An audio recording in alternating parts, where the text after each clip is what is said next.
So 5 years ago, faced with a problem like I want to build a robot that does X, the standard approach would have been different types of control algorithms, PID controllers, sliding mode controllers, LQR controllers, and that would have been the go-to solution. That requires a mathematically accurate model with all the parameters, but then under certain conditions, it can find a really good solution, actually, an optimal solution even, under certain constraints. But for complex motions like a front flip for the robot, or falling down, standing up motions for the robot, these kind of motions nowadays are actually all learned using reinforcement learning. So there's a huge sort of shift away from traditional control theory to reinforcement learning. I'm not, it is what it is. I'm not a huge fan of it for the main reason that with control theory, you can have very hard limits and you know exactly what will and will not work, right? With reinforcement learning, you have no idea. Like, this could be a homicidal maniac robot or the best helper robot you ever had, and you won't be able to tell the difference until something happens. So I still want to introduce you to this idea of reinforcement learning. It won't solve, I think the rock climbing robot, the actual planning part, right? Like I need to have this hand here, I need to have this hand here, and I need to have my leg there. That is not actually something that reinforcement learning is suitable for, because it's computationally sort of its runtime grows exponentially with the length of the prediction that you need to do. So if you want to say from the bottom climb for like 5 minutes and then you're at the top, I don't think reinforcement learning will be able to help you. But there are certain things that it can definitely help with. So one of the things would be this kind of wave motion. So how can I demonstrate that?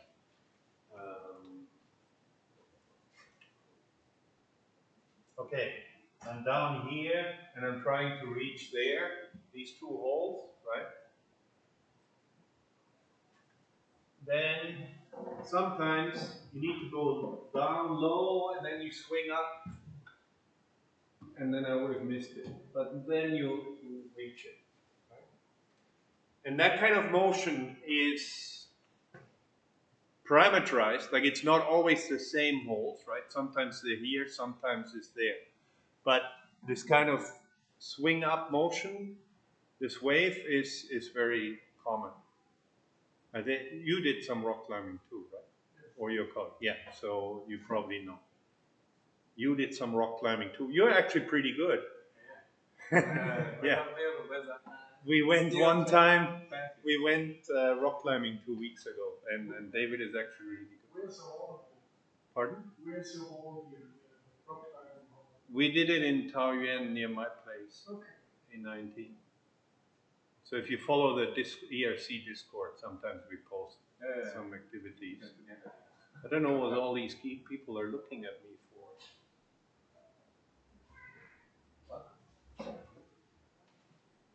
There's a whole bunch of them. Ah, okay. Anyway, that one is a popular one. Or this, I never do it myself, but this pogo thing, like, okay, that's a kind of motion, couple of seconds, it gets you parameterized to the handhold. That's what you could learn reinforcement learning for. So what we want to do today is, so the big problem is not to set up, there's sort of two big problems with reinforcement learning. One is it's an optimization problem. So you're optimizing some function, that loss function. Now, setting up the loss function can be tricky because when we started doing research with reinforcement learning for balancing humanoid robots, a lot of people say, oh, we can use reinforcement learning. We try reinforcement learning. And then the question is, how would you know whether something is a good walk or a bad walk? Like, how would you, because the algorithm, the reinforcement learning algorithm, tries billions and billions of ways of optimizing your loss function. So how would you tell the system whether it's working better or worse now? So the earliest approaches, 2005, something like that, the earliest approaches were, well, it's easy to see if you're walking or not, right? Because if this is your x coordinate, this is your y coordinate, this is your z coordinate, then as long as your x coordinate keeps increasing quickly, then you're walking, right? That'd be great. So, okay, people implemented this and then watched their videos and were astonished because the only thing that the robot did was it would stand there and then it would just tip forward because it would have an enormous velocity on your x-axis, right? For a short period of time, then it would stop. But the reinforcement learning at that time, they would stop the episode and they're like, oh, this is a great walk. Like, we're doing great. Of course, it's not walking at all. There's also a genetic algorithms were used like that as well. And then they were generating new species of robots. So then they ended up with robots that had huge legs and then would just tip over, bump. And then their x-axis would change even more. So the velocity would be. So then you're like, okay, wow, that's not working, that's dumb. So, okay, so you need to move in the x direction. But your z coordinate has to be the same. Oh, well, actually, no, it cannot be the same because otherwise you cannot really walk. So it has to be kind of like, and then you're like, okay, then the right foot has to move because then there's all kinds of other weird movements that would happen. It's actually not easy to generate a loss function for a humanoid robot walk. Now we know, but I always have to look it up too, exactly what the factors are. Because you need to combine different features, different properties of your walk. You want it to be balanced, you want it to be symmetrical. Otherwise, often when you don't have that, then the robot would walk like this, which is also a walk, but it's not what you mean with the humanoid robot walk. So the loss function is problematic, and then the bigger problem is the transfer from the simulation to the real robot. That's extremely difficult. In simulation reinforcement learning, anything the robot can learn. I don't care what you want, you can train that in simulation if you have enough GPUs. But to make it do that on the real robot is a very, very hard problem. But in that sense, it's similar to control theory. Like, you have certain parameters, and the value of these parameters is basically the system behaves chaotic with respect to these parameters. So if the parameter is like a tiny little bit higher or a tiny little bit lower, the system behavior will be totally different. So that then for my approach to that problem is what we used with the scooter, for example, the scooter driving humanoid robot, is to use lots and lots of domain randomization. So you change the angle of gravity and the amount of gravity, and you change the friction in the different joints, and you change the length of the arms a little bit, and you change the seating position of the robot a little bit. So you vary everything, and you train the robot in all of these possible worlds, and hopefully the world that your robot faces, and so then it learns a control policy that allows it to control the scooter in any one. It's a very conservative policy in a sense. It learns how to control the scooter or control the walking gait in all of these possible worlds. So it's not a very optimized one, but it's a very robust one. It should be. Hopefully, it's a very robust one. And hopefully, your world somehow matches into one of those randomized worlds that you create. And that then, I think that's the only viable approach to um, to sim to real. I think that's a crucial component of sim to real. Now, the better you can model your system, the better you know the masses and inertia matrices and everything, the more you can guide it in the right direction. But you still need quite a bit of domain randomization. But one of the crucial features of uh, the simulation that always has a huge impact is the model of the actual actuator that you're using, the servo motor that you're using.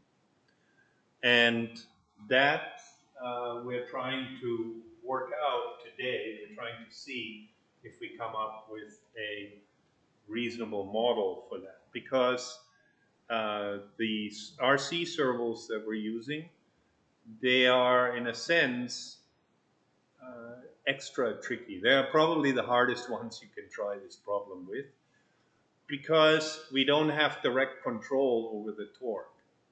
Right? The only thing we can send is we can send a position. But then how strongly, how quickly the motor moves to that position, we cannot really control. Right? Because the microcontroller in each servo motor runs its own PD controller. It uses a proportional derivative controller. And those parameters, those gains are fixed. So there's nothing you can really do about that. You would think. But if you're clever and you develop a reasonable model for your motor, then A, your reinforcement learner can model that properly, and B, you can sort of trick it into executing a pseudo torque control.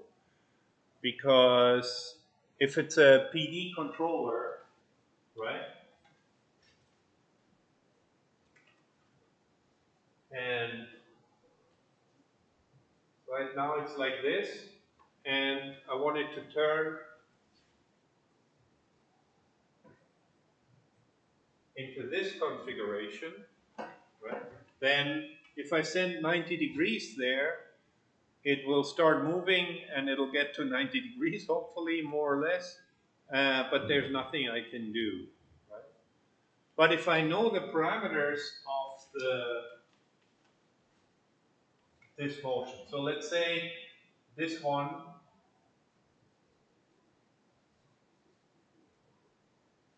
so the average torque through there, let's say, is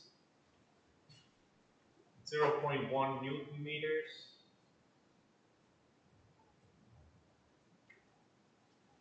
right? Let's say. Then if I want to have more torque, then what can I do?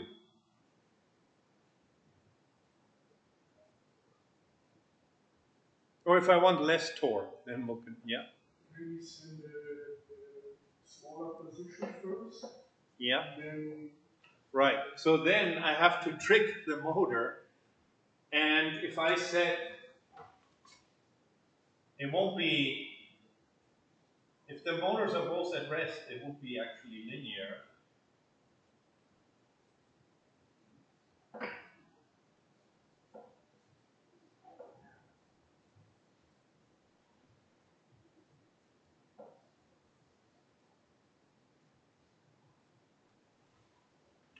I can send a smaller position. Then, as the robot approaches that position before it reaches it, because otherwise it's going to slow down and stop, right? As it's about to reach it, then I send the next position and then the next position. then I can actually make it go at a much lower torque. Or I can send it to a further position. Right? I can send it to 120 degrees, which will mean it will move with more torque, but then I have to stop it before it reaches 90 degrees. Right? So today, we'll try and bring some other one, but what I want to do is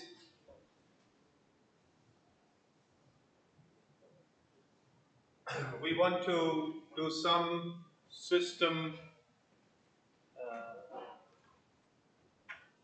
identification for these servo motors. So I want to generate a sine wave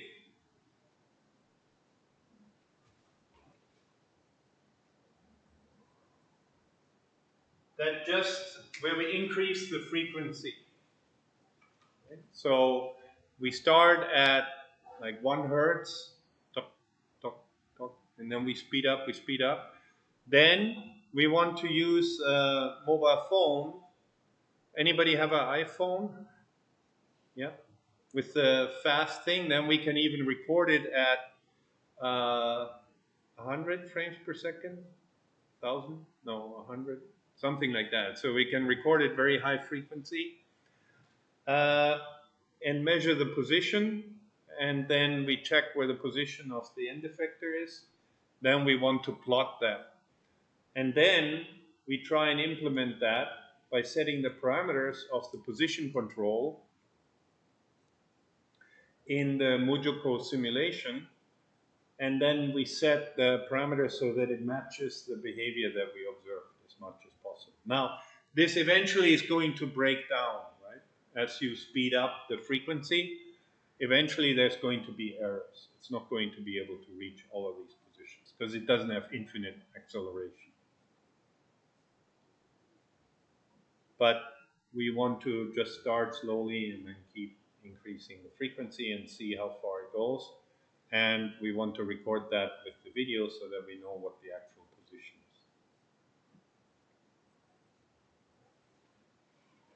Okay. So then you have your robot.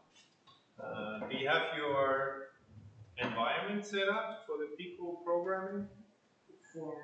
Yes, on my laptop. On your laptop? Okay, good. Then let me see. I'll bring a Pico and then you guys can use that one. Or you can work together with David. Yeah.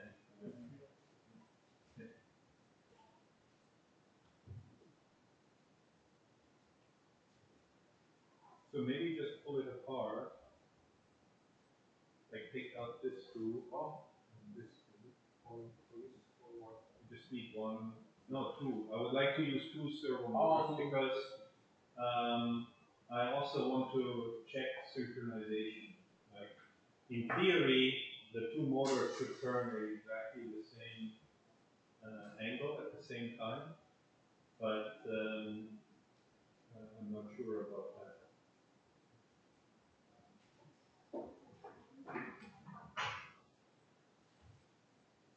Like the ELM loop should be.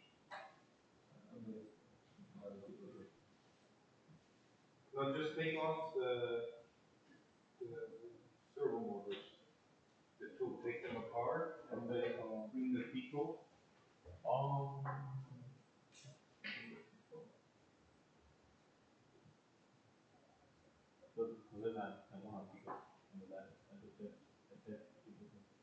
Yeah. And then cable, do you need a cable? Maybe. I have a cable.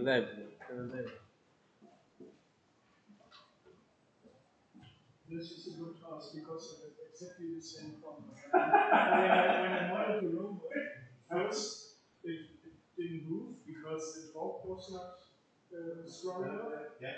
And then I increased KP because servo control in Nutrico is position and velocity based. And then I increased KP and it was like swinging around.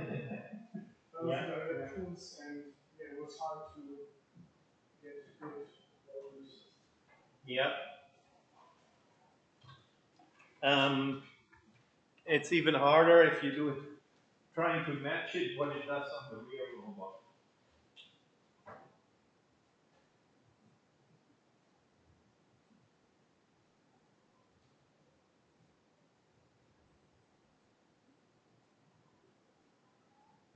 I don't think this will work, so I have to put in extra screws.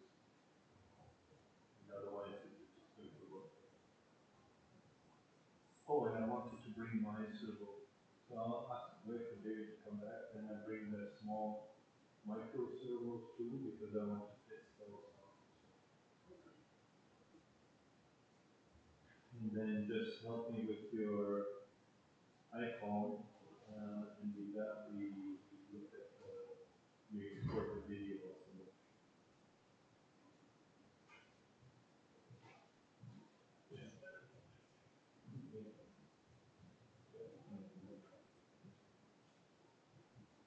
Yeah, you screw.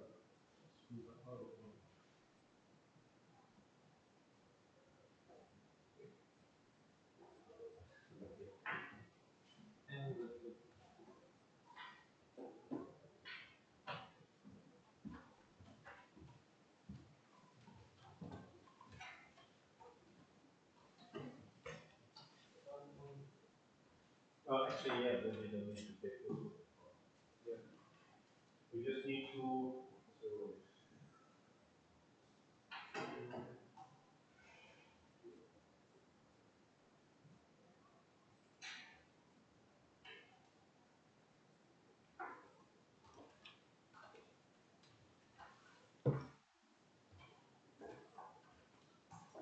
and then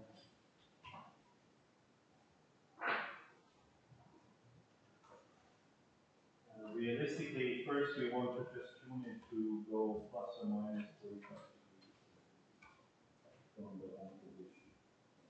It should be enough. And we have a Sharpie. Okay. Okay. Oh, I did it.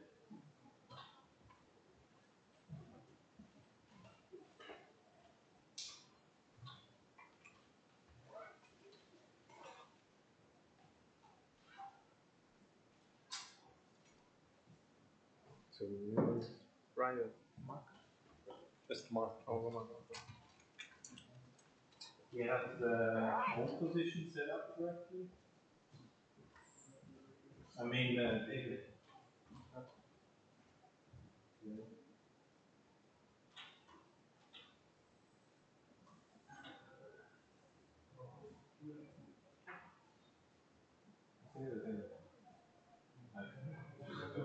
So we have to use. No, this is.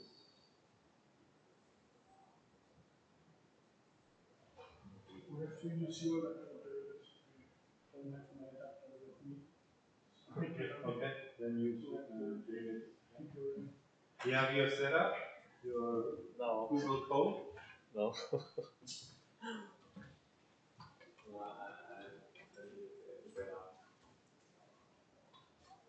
Okay, so I can install it from here.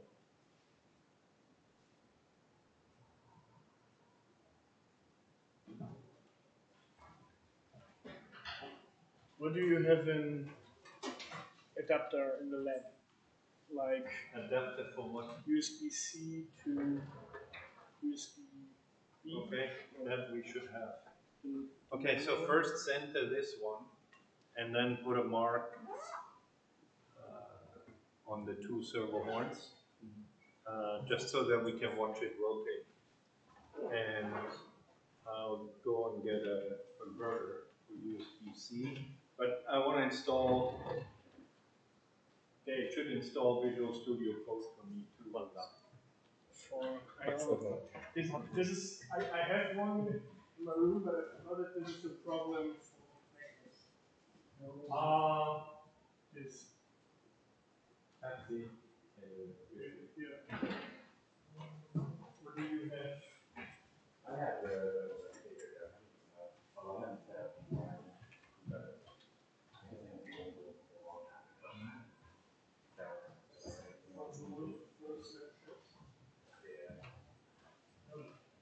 for some laptops there were problems. I think we tried it on yours, it didn't work. Yeah. But this is a simple program, so you shouldn't have to set up anything special.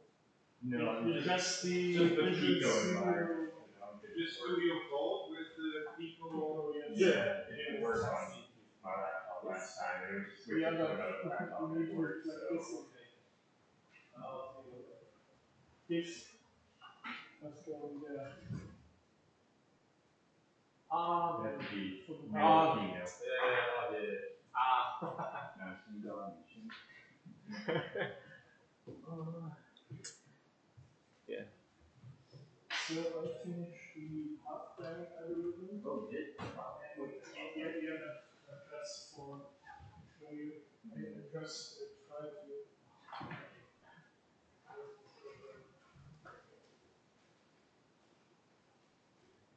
Yeah, I will send you a picture of it. Yeah, I'll run it. Yeah, it works. It's slowly. There's some numerical issues when you have like small changes. And I think I can solve it. And then, yeah, now I want to start to combine everything for the simulation. So I will start working on it with my own. I build a simple 1, 2, 3 link on. I will test on this. And then maybe I should wrote an email to the professor, and he asked, you don't have to read it, he asked if we can work with it. Okay. So it will make life easier. Because we only have 3 weeks left. And now the weather is nice again, and I want to go hiking on 1 or 2 weekends. Absolutely. Yeah. And No, yeah. I don't want to spend the whole time now. Wow. Wait, that's awesome that you got the. Now the course starts next time because this is a pretty cool class. I'm not so familiar with control engineering, so for me it's cool. It's the first time I can model the motor just with measurements. So it's pretty cool and helpful for the simulation. But yeah. Usually, like when I go on robotics in the past, it's very different from what we're doing right now. Yeah, I learned it only theoretical in one control engineering lecture. Then it told us you can do a frequency measurement, and then you can make it fast for root transformation. And then you get some parameters, and then parameters, and I don't think we will do I'm mentioning We'll see. Yeah, the mechanical design, sorry, I got bogged down in stuff. I have most of it figured out what I think I want to do, although, honestly, this doesn't look that bad. Originally I designed a graphic encoder on here and things like that. We can do either one, we'll see. But I do need to get the rest of the servos from you. And I will have, like, I've drafted up these tags. We should have a fairly good model of our robot that is least here fairly soon. But the model is good for the simulation because what do you use Fusion? Yeah. Okay, fill it. It's difficult to run everything, but fill it if we did this.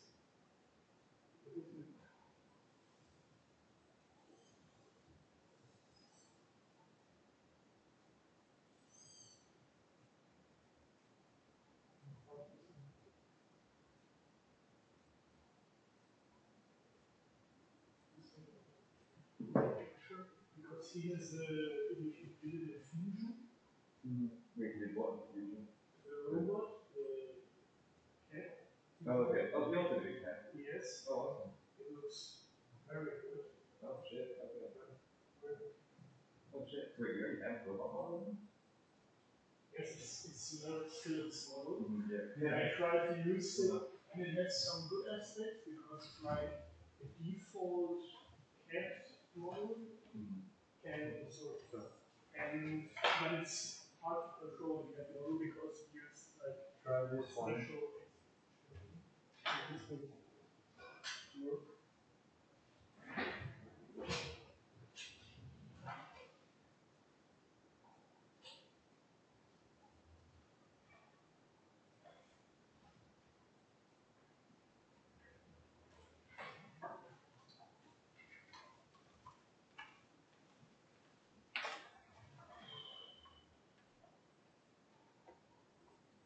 Windows 10.15. What's 1015? No, pin 15. I need the pin out from the Pico. Oh, I see. Actually, I got this Android app, which is kind of, I think it's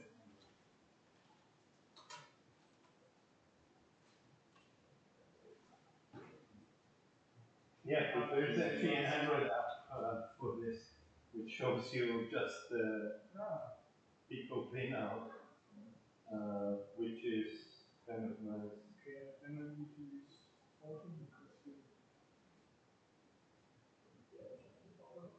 I use there's a drive with this. It goes 15, 14, right. And control is on the inside. 1, 2, 3, 1.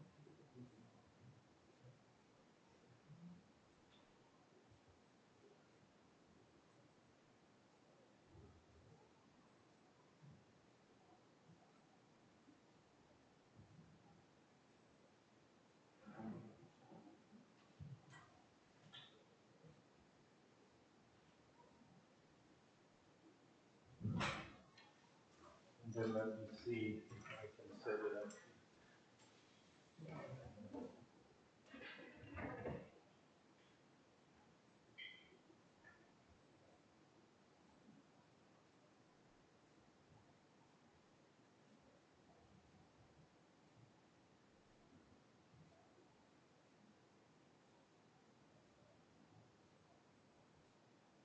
No.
No.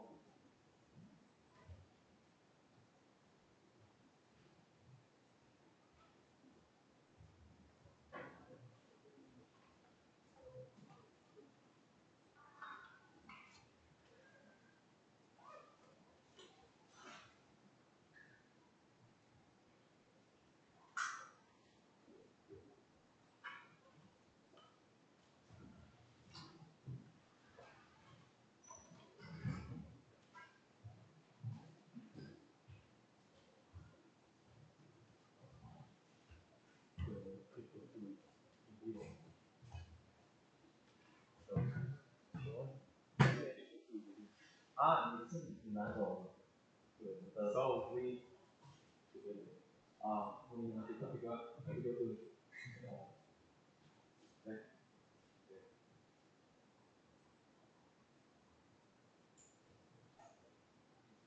啊，你是自己做的，你做好了吗？对。你说我们组是的，对。这边看，其实我还有一个，我的大哥给我，因为他以前做的，应该没有做。他有这个，他有啊，还有豆瓣。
set up the environment, implement the sun curve. And you too, you got your own. I need to change this because I don't know how to. It's okay, you can take it apart, you just need the thing to work it. Yeah. Or you can use one. Actually, I have a lot. The servo, I just don't have the people behind. I mean, I have it, but it's 5 floor. Okay, Yeah. then go to the 5th floor. Yeah.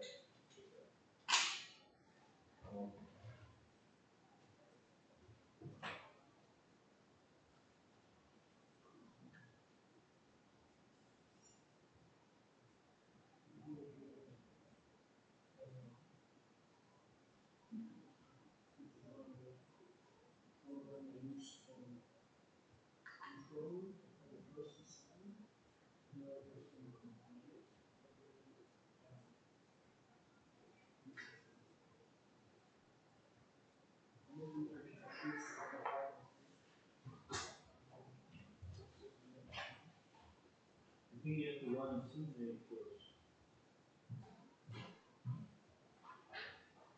Maybe simulate and then run submitting.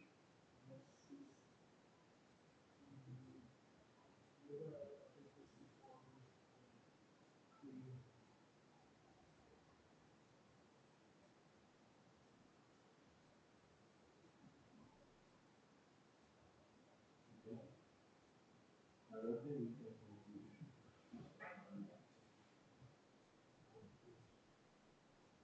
And then see what we do, and then see what we do.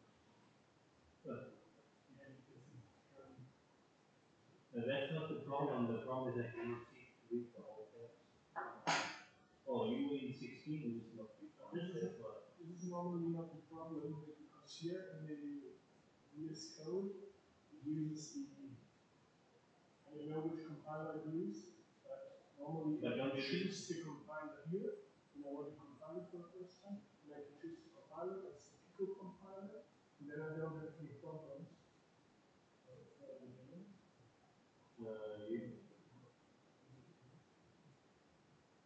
I think you need to start a new pilot project. Otherwise, it's trying to compile it for your Mac, isn't it?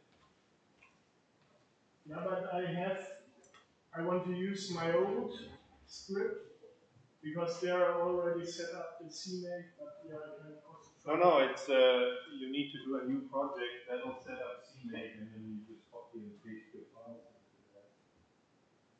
Yeah.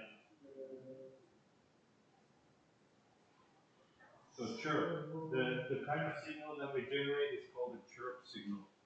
Chirp. CHIRP.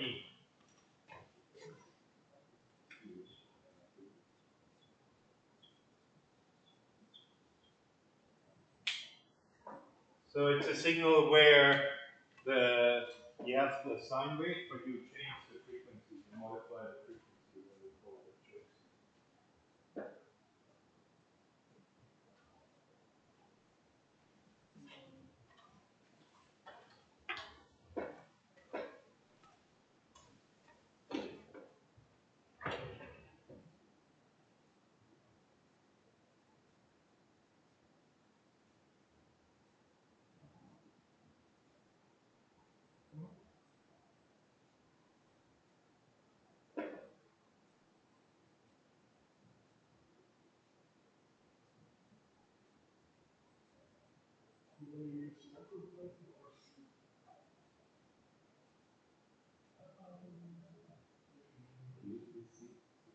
Yeah, you know, they use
think he kicks it out.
And still downloading.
Doesn't find what? It doesn't find your people, or? Yeah, it says it doesn't find on device. Normally,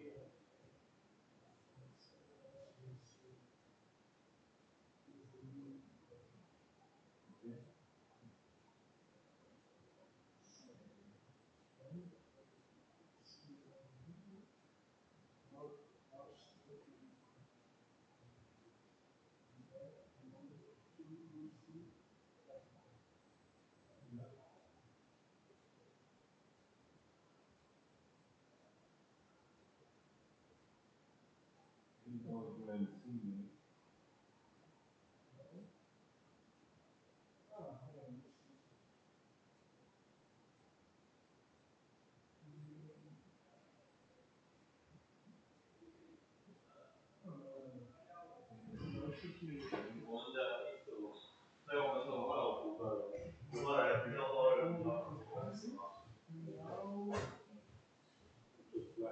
Or actually see if you have a file. normally they use我要电脑，哎，不用，那个比较现场。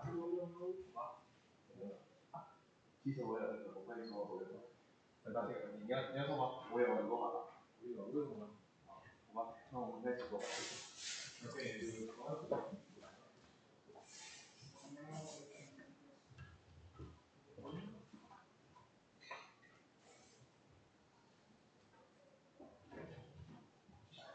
you don't have a console, you won't be able to see the world.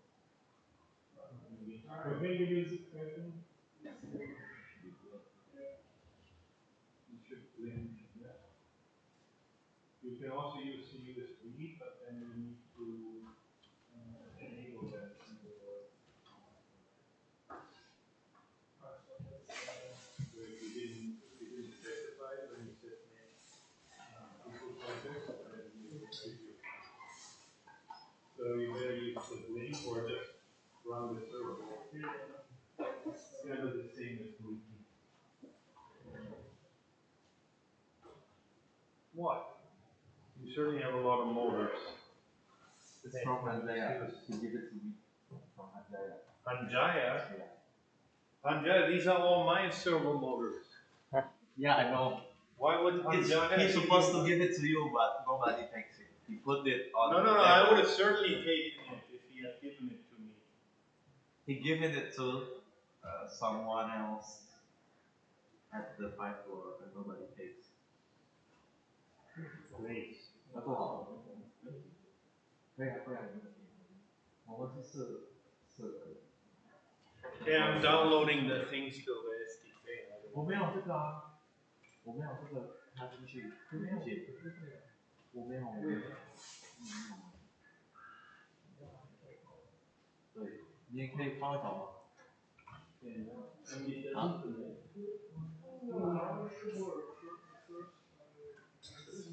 这个不行，扫东西。我很这样的，扫那个头。还是去隔壁搞。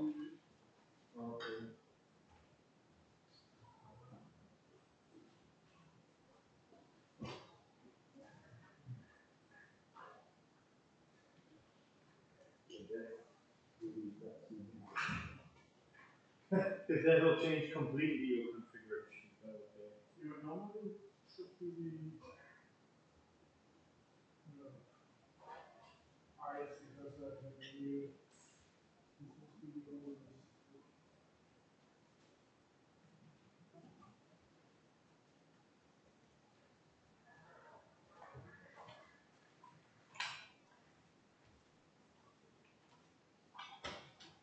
Now, come on.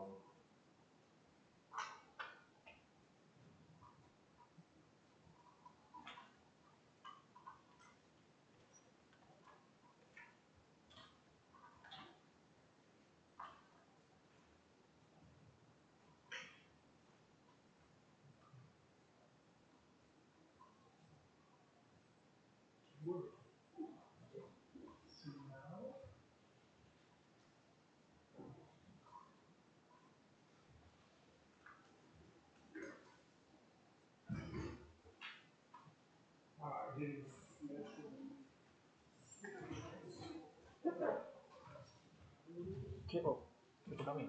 你的吗？好吧，谢谢，感谢你，哥哥，那个哥哥不见。I don't know. 应该是可以的。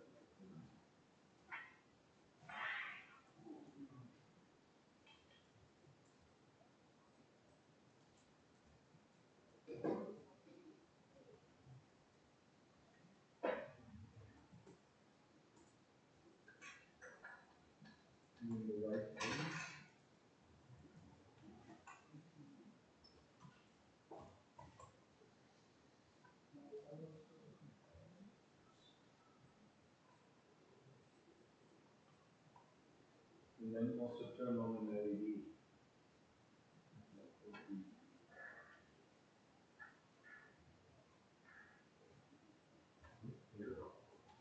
OK，我这里没有电，我有。他用我们控制马达就好了。那我们做什么？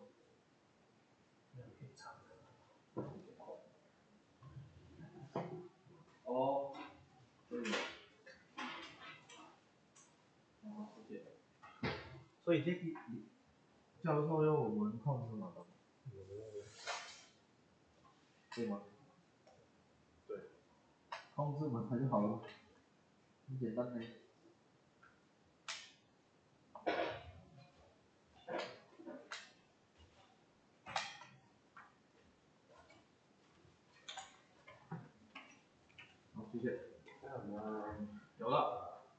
Maybe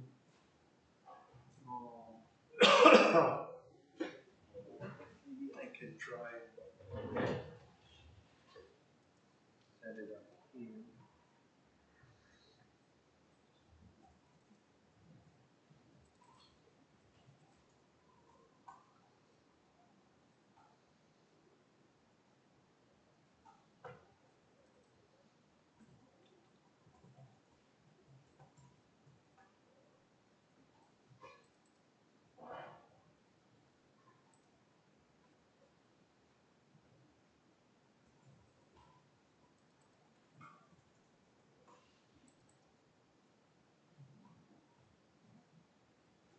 No, I don't work.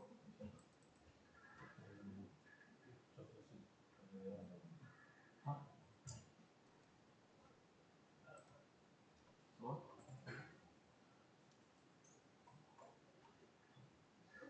No what?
Okay, okay, okay.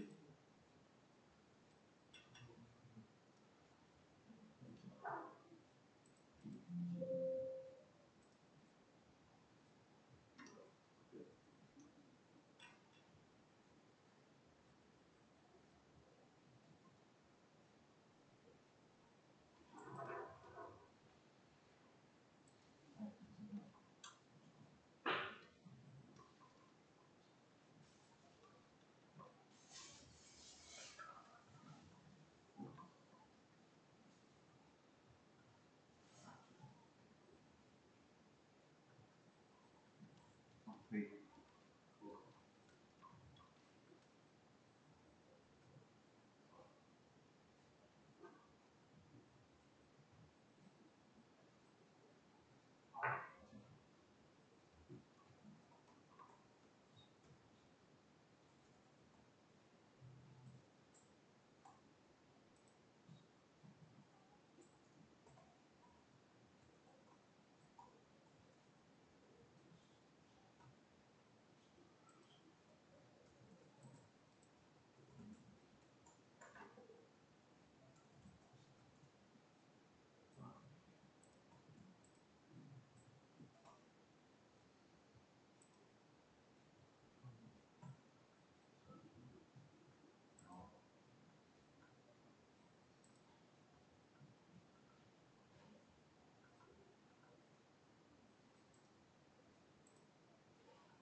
And I'm the cultural student. They come and say, he say a mail. So hope you can sign for them for that. Okay, yeah. Because they say that there is Yeah, tell them to come, I can sign the letter now. well, not for the say the Via email. email. Can Okay. sign on that way. Okay, I'll sign it online. But they can see a comment. Now, okay, you don't need to sign it. Okay.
car this now has like rust this year. It has to do with the bug that sometimes it doesn't detect beacons on the roof side, and I think it will work.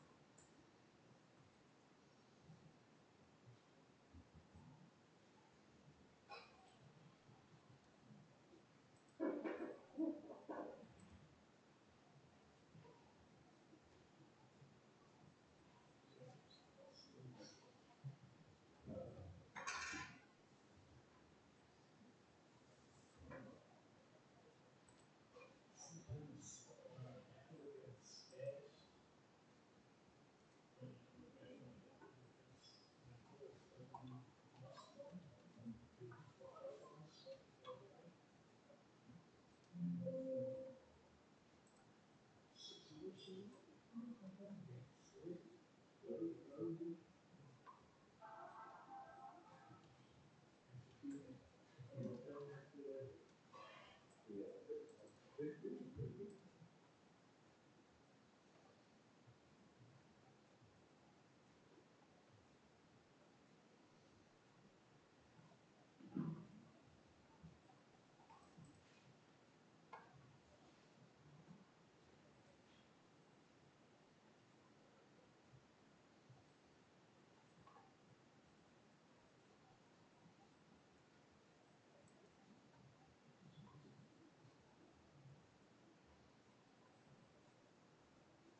反正这个可以了，这个不行，所以可以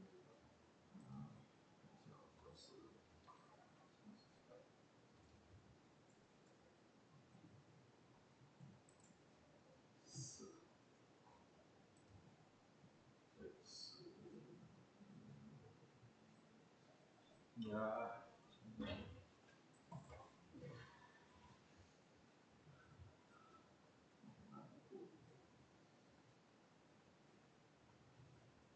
Transmit your routine.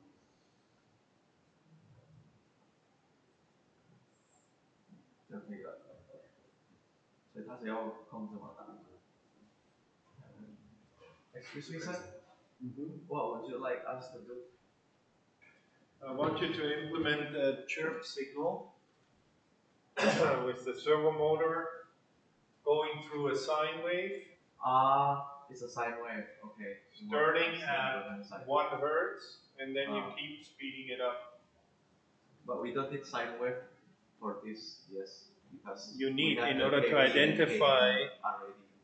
You want to identify the torque response of your servo motor, which you won't find unless you send it a sine wave. Okay. Because the motor uses a PD control, but you have no idea what the values are, right? Yes, but we don't need to find the value because it's from the factory. No. Value. No. The factory won't tell you the gains. Okay. If you think you know, then tell me how much torque you generate when you move from 0 to 90 degrees. I mean, like, we don't need to know because it is the best KP and KD from the. It's the from the best company. that the company From the set seller. up for any RC server application ever. Yeah. So it's not the best. Oh, it's not the best. Because if you have one specific task, if you need to just build a gate for your dog, right? Then you can come up with many possible PD values that are a lot better. If you only need to move by 1 degree at a time, always, or if you need to move 180 degrees per time, the PD, the gains that you want to use are totally different. So the company puts in gains that are sort of reasonable and work for most cases that they thought about. But if you have one specific application in mind, you can always do better than that. How do we know the torques, like the KP and KD, after we have the trip signal? That Like, way, eventually, Trip signal didn't tell us the KP it and KD. will, because this tells you the velocity at which it's moving, right, from one center to the other. Yes. As you speed it up, eventually, you're going to lose. You're going to. The real servo is going to do something like this.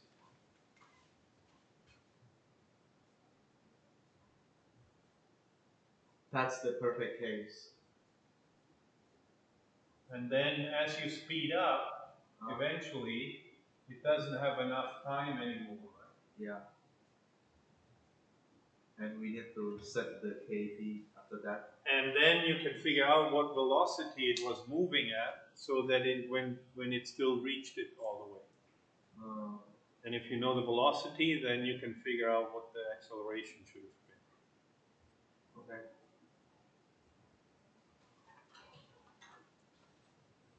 I know these values. Sanjaya told me these values. Yeah. Please.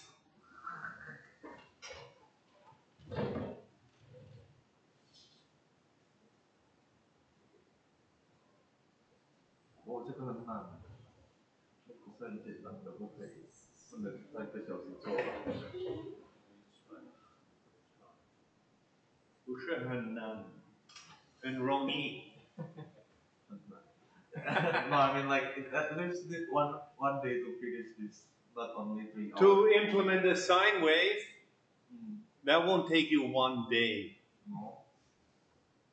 Maybe if you were like 50 years ago or 100 years ago, before we had calculators and you had to do all the logarithms, then maybe. But now, no.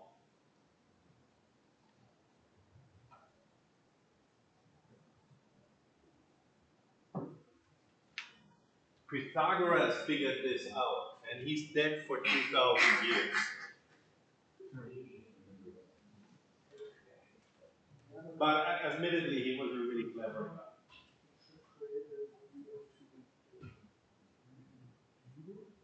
Quite.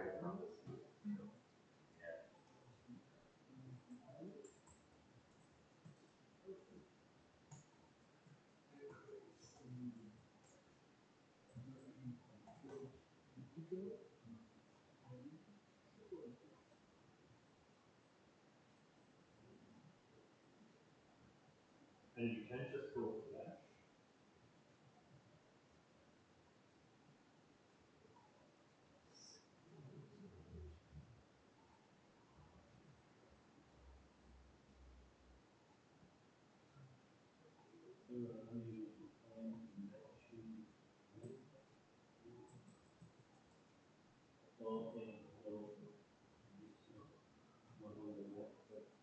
It's, yeah, for the first assignment, I will try to machine changer and put it on the title of the book. And now the scene, unfortunately, because it creates name and I don't get an error. And it's the same code I used before in all the assignments.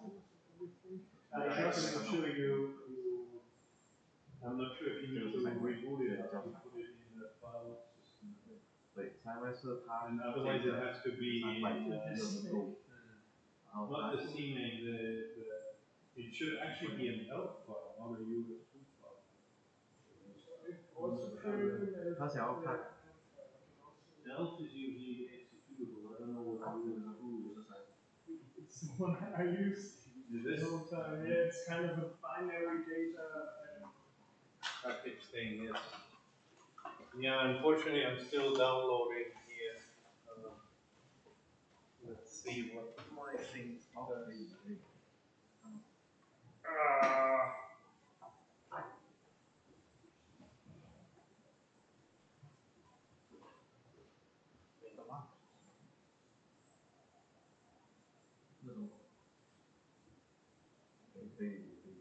And then you need to take a video and record to see how it moves. I don't have the sine wave plot. I don't know how to plot it inside like PicoPy. There's nothing to plot in PicoPy. You just want to use a camera and you record the movement, and then you write a CV program, OpenCV program that tracks the position. Oh. The Pi doesn't know what position he's at, right? Yeah, The Pi only knows what position you set to it, but it doesn't mean that it actually got there. Yeah. So you need to have an external sensor, like a camera would be the easiest, Unfortunately. and then record the position. Yeah. 可以用红色。 And that's why I think you want the marker, so you can put we a. can use this. It's easier. And then The red one will be better. Yes. Yeah. Mm-hmm.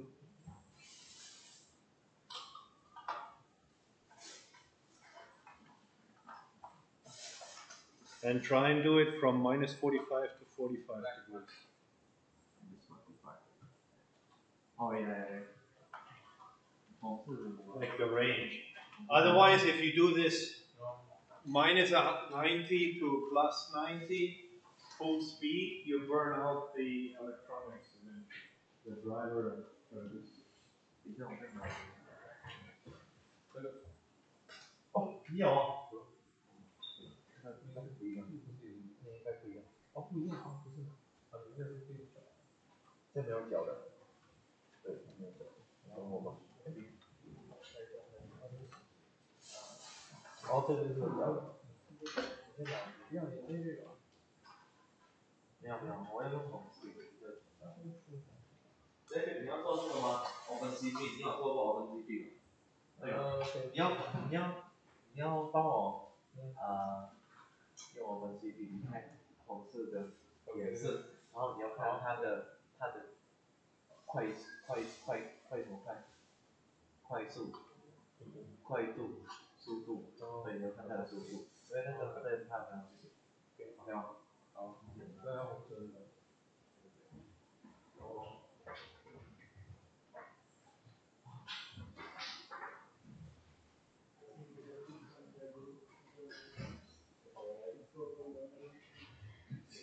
Just once.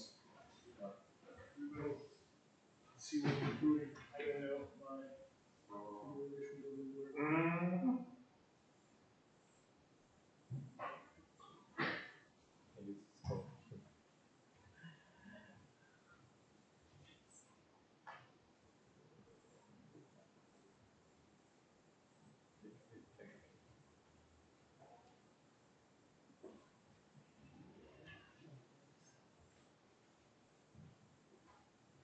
So the program is pretty.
你猜吧。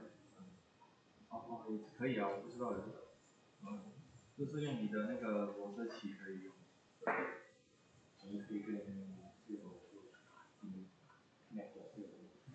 Sorry? Yeah, it's moving. Oh, yeah.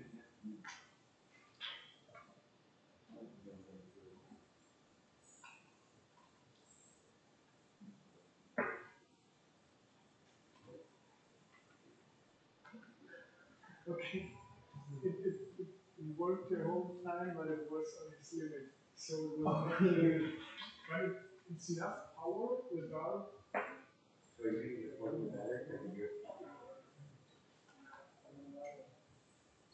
So what was your problem? It was? I don't know. When I'm. Oh. Yeah, it's working.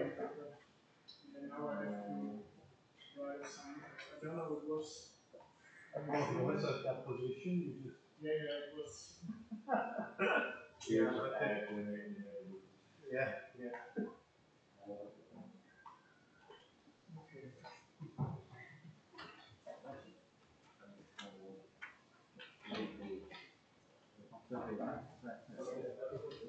Okay.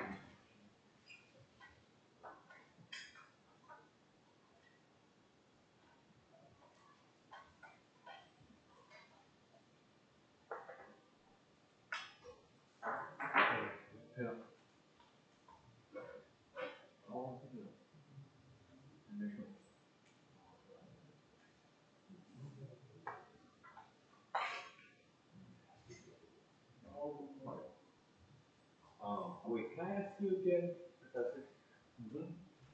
How is this test supposed to work again? Because we'll send it in and it'll like start my trailing off. my You'll get that once we get that higher. So then what are we gonna do is So then you know the speed at which it can move. The speed. like the highest speed. No, the actual velocity, the angular velocity. Okay, You can set, because you use the camera, yeah. so then you can record what the maximum angular velocity is. Yeah. From that, you can figure out what the torque is, and it's rotating. Oh, okay, gotcha. Yeah, and we're gonna assume we'll have acceleration, and we're gonna assume a mass of like. Oh, once you have acceleration, then you can figure out whatever mass is connected, you can figure out how fast it moves. 要用什么颜色？ Because that gives you the 因为这 torque. 边有红色，我怕等一下会很辛苦。 Yeah, acceleration我用 force 什么颜色？ so the same in the angular velocity. So torque 这边有红色， is angular velocity multiplied by the 黑色一样的，因为这个有 the mass. 黑色这边有黑色。 And for any real, but the simulation will give you the mass. You just need to calculate acceleration. Okay, and then so once we have that, we can basically plug it into the code model. It's not. You're trying to match this, right? Yeah. 这样， So Mujoko, it's difficult to model all the factors. Yeah. Because for the motor, what we're doing here is a simplification still, right? It's better than just guessing, or like he said, Hanjaya told you what it is. But there's certain features like the friction in the gears, the grease, the friction in the plastic, the torsion in the axle. All of those would be extremely difficult to model. So we just set this, and then we try and do a Mujoko simulation that behaves the same way. Okay.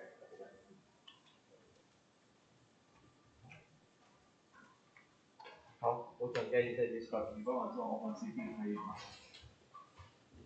看那个问题。对。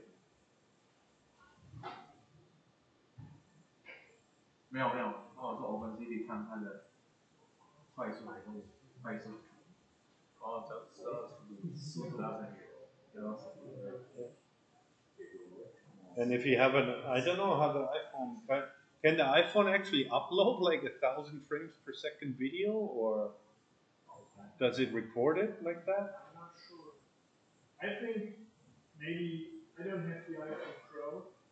Maybe only the Pro one with the. No, we've been using it. I've been using it for a while with the FIRA Eurocup triple jump competition, because that's also very short notice, and then they just have the video player from on the phone, and then they can kind of click, and then they just zoom it backwards and forwards. But before you record the video, In slow motion. Or in slow motion. Yeah. No， it's this. 要给我顺序。哦，我没有读到。 Okay, and then do this with 2 servos too. Wow. 2 servos? Yeah. Okay. Yes, 240 frames per second. Oh, okay, yeah. Slow motion. So. Yeah, I don't know how. 100 then maybe the old one. Yeah, you want to do this with 2 servos because I just want to see if they're synchronized or not. You have 2 servos in here? I don't have power. Yeah, otherwise just flash your code and then connect the batteries. Oh yeah? Yeah. You can do Yeah, if you call it main, it will start whenever you connect power. Plus 2 should be okay.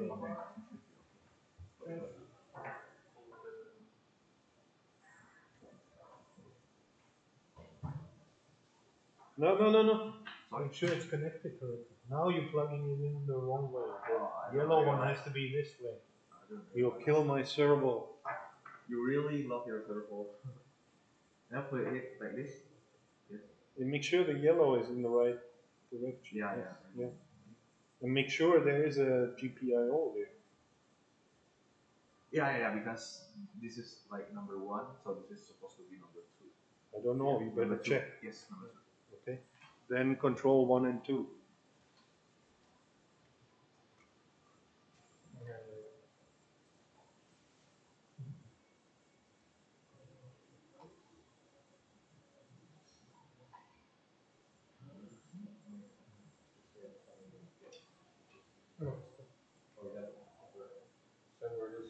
Okay, okay. Yung nandun, no?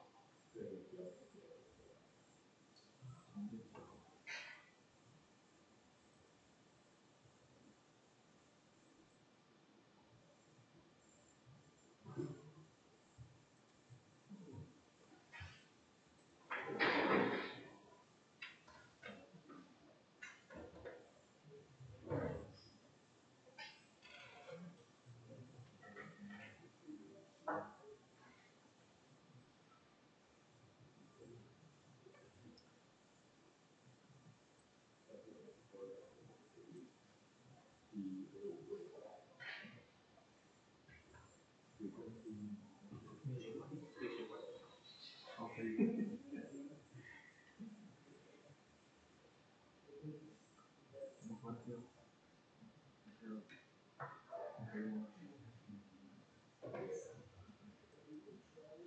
那你可以先做这个也没关系，那就做这三嘛。好啊。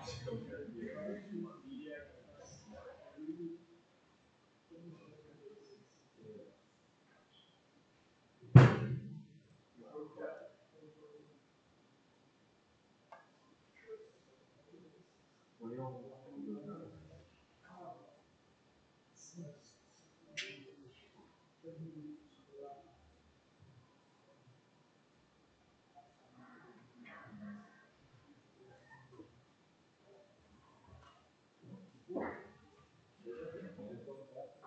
Yeah, but I think we shouldn't do it too fast. Yeah.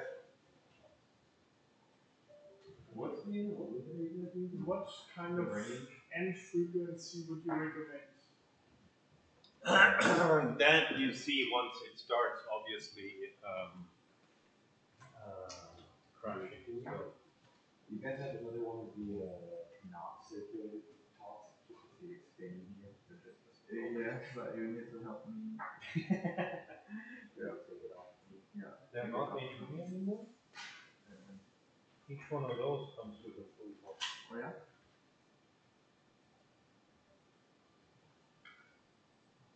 Or should at least. Here's 2 in one box.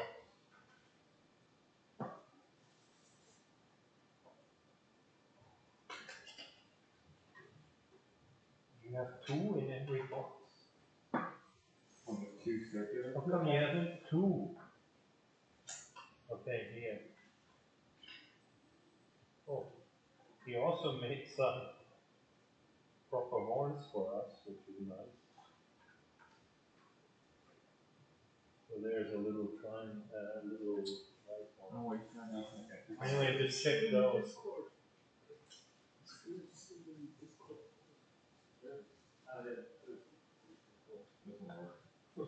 Yeah, because he said he couldn't see what we're doing. Oh yeah. But I told him we're not Okay, here's another one. And then maybe some. Oh, here's a black one and a white one. And there's some more white ones. So this will all work.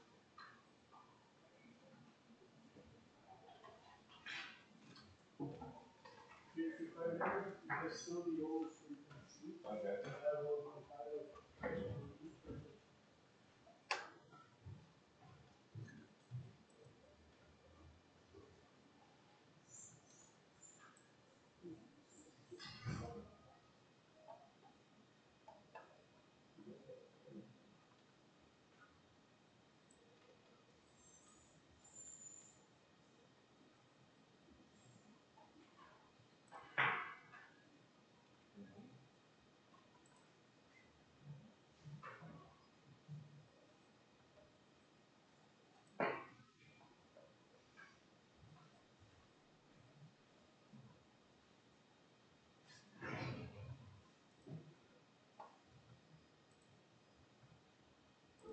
Yeah.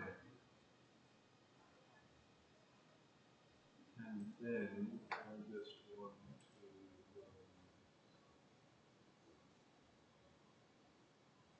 So which servos pins are you guys using? 1 and 2. 1 and 2. And you? 13 and let's see, we got a maybe one. I don't think we decided that one. 15 call it. Okay.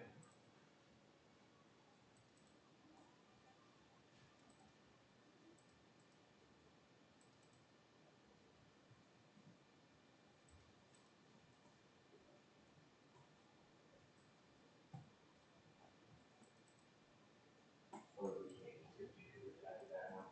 Never mind, 13 and 11.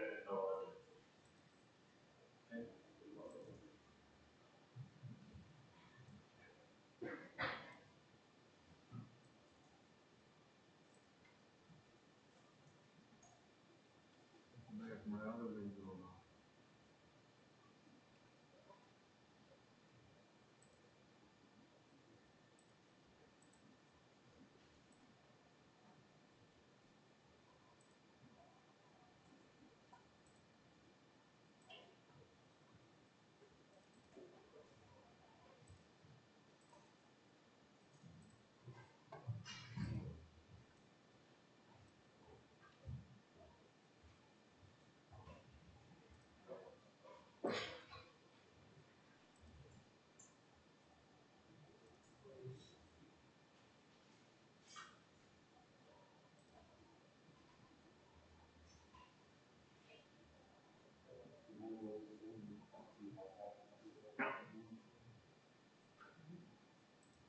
So we tried with the old frequency, or now I will start with 15. Yeah, sure. I started working with 15 first. I may have.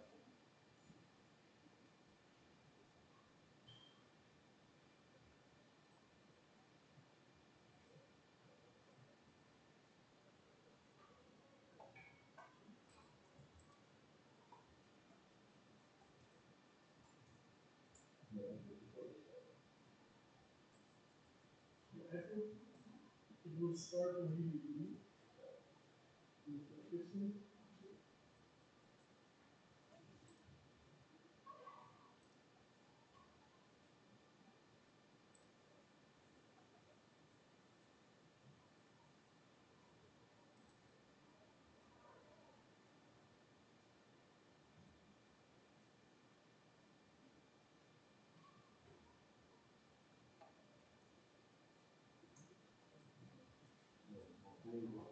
Where's my Dalek?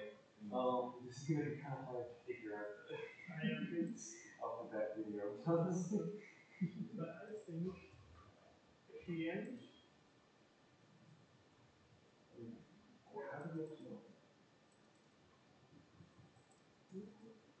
we should mark.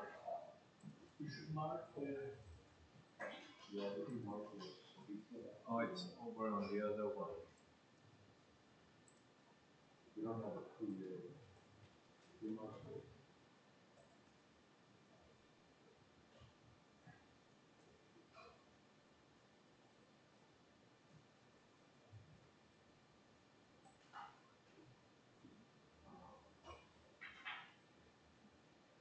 We're just trying to get the into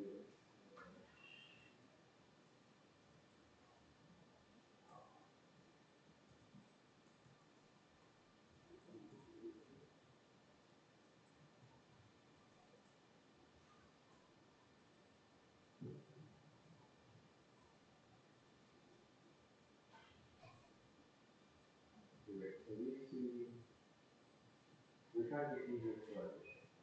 Yeah. So we see constant correlation, 7 and 0 and 84 maximum. So we can do that next stage.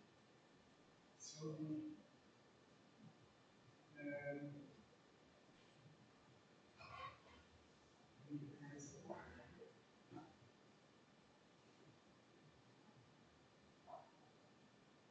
we want to have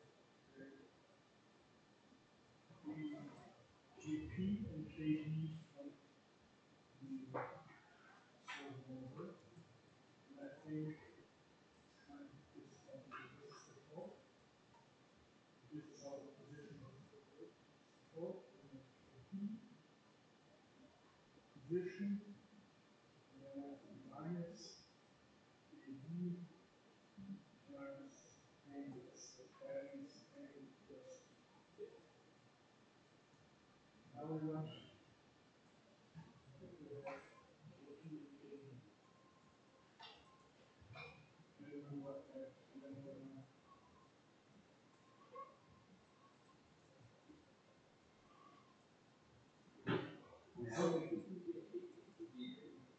but at the end, when the frequency increases, we have like, well, at the beginning it goes to minus 45. Yeah.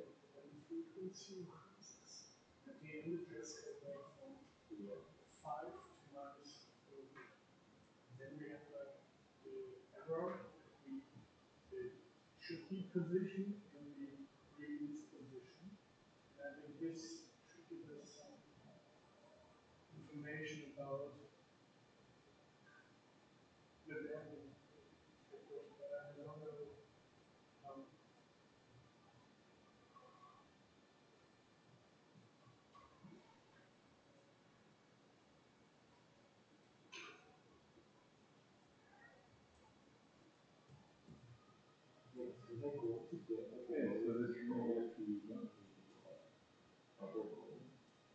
Yes.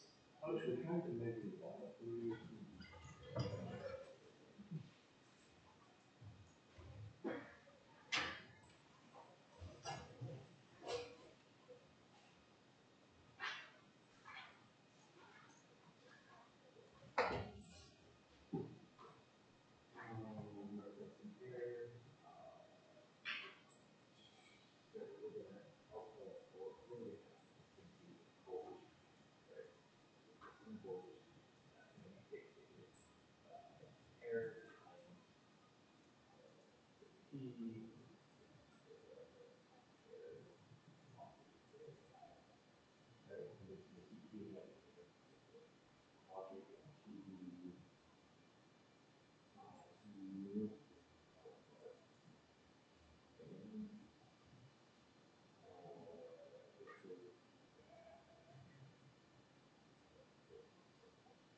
I think the real output is we first calculate the position, but at the end we need to fall the measure. Doesn't matter when it is position. And when the error is zero, the error is two because we should position. So the real output must fall. How does it know it's for? It must be positioned, I think it's for. Because it can't measure its for. It physically can do that for. No, it measures the position. It is Yeah, oh yeah. Sorry. Position is input and output. Position feedback for error, right? So like what you're putting into the plant. The output of the plant is position. The output of CD, the whole position. Okay, we're talking about the right. So that was just underneath correctly. So we have this here, what we can measure is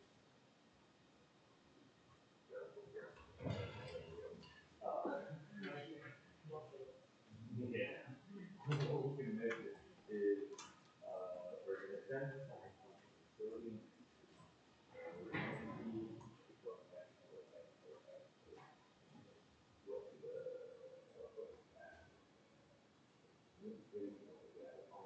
I think when we increase the frequency, we see how this part increase. And then we measure, okay, how far is the actual position shifter. And then we can, I don't know why or how, but everyone can regulate the parameter for KV. Probably not really calculated, it's more like estimating sort of a sanity.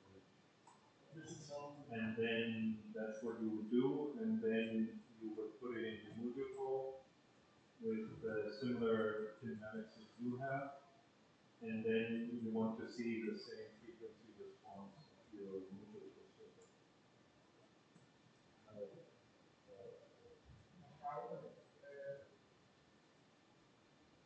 Do we have to put all our measurements in shifters, or is that No. You will, for the position control, you only have, what is it called? The two parameters, stiffness and dampening. And so those two, you can adjust to make it match what that curve looks like. okay, so Because they are kind of related to the KP and the KP. This is, yeah, you cannot really calculate it. So we're not actually calculating stiffness. No, we're not really calculating it, but we give it a reasonable, like right now, you have no idea if that servo can generate a torque of 100 Newton meters or 0.1 Newton meters, which would be 4 orders of magnitude. So that would have hugely different behaviors. Right now, we just want to see what behavior we can get out under sort of ideal conditions. Because there's no load on the arm, you're not really lifting. Okay, so we not the joints, these are the extra put together. So you can, I have one example where they already have like KP. Yeah. Because it's. But those are not, we can adjust those. Yeah. KP and KP is 0, but I think we can program default. Yeah, but default just means you don't have to set it to where you are. Yeah.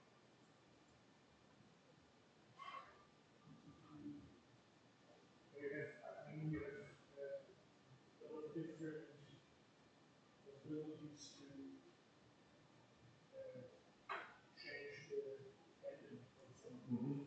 Yeah. Mechanical denting from the joint, or you use control denting through a key.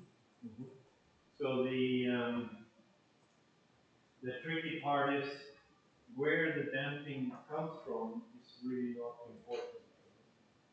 You're just trying to get a handle on so that your simulation is a bit more accurate than just guessing. Yeah, still with you. So we'll use the video to find out what error it has, right? What error it has. And the velocity of it. And the velocity at which it's moving. Yeah, because the velocity tells you about the acceleration.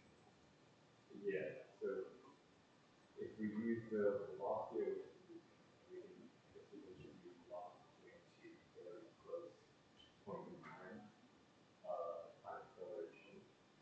And the acceleration, then we take that as and that will be the output of your torque. We take that times for our torque. And then we have, but then we still don't have an estimate of QB. But you could get that, right? If you model it more, then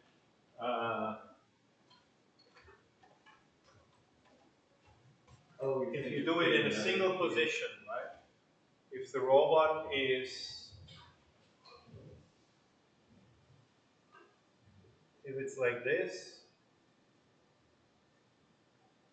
and then it's like that, right? So this will be 90 degrees. So the error will be 90 degrees, right? Now if you go from here to there, then your error will be 45 degrees.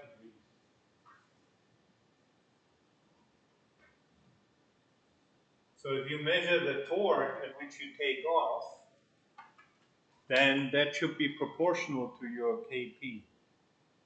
Because at both times, the initial position is static.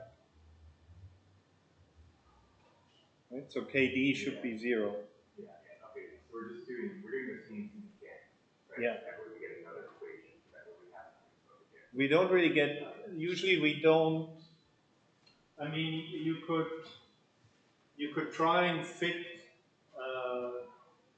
polynomial to this or something like that, some equation that you can actually optimize. But often people just play with the values until it matches something. Like if you see the curve, let's say you get a curve like this.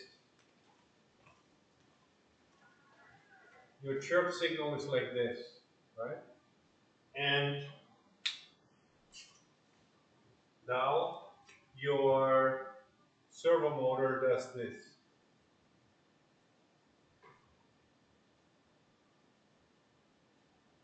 Let's say. Right? So this is the real servo. And now you do it in simulation. Now in simulation you don't need to use the vision system, you can just check what the current angle is. Right? If that now does this,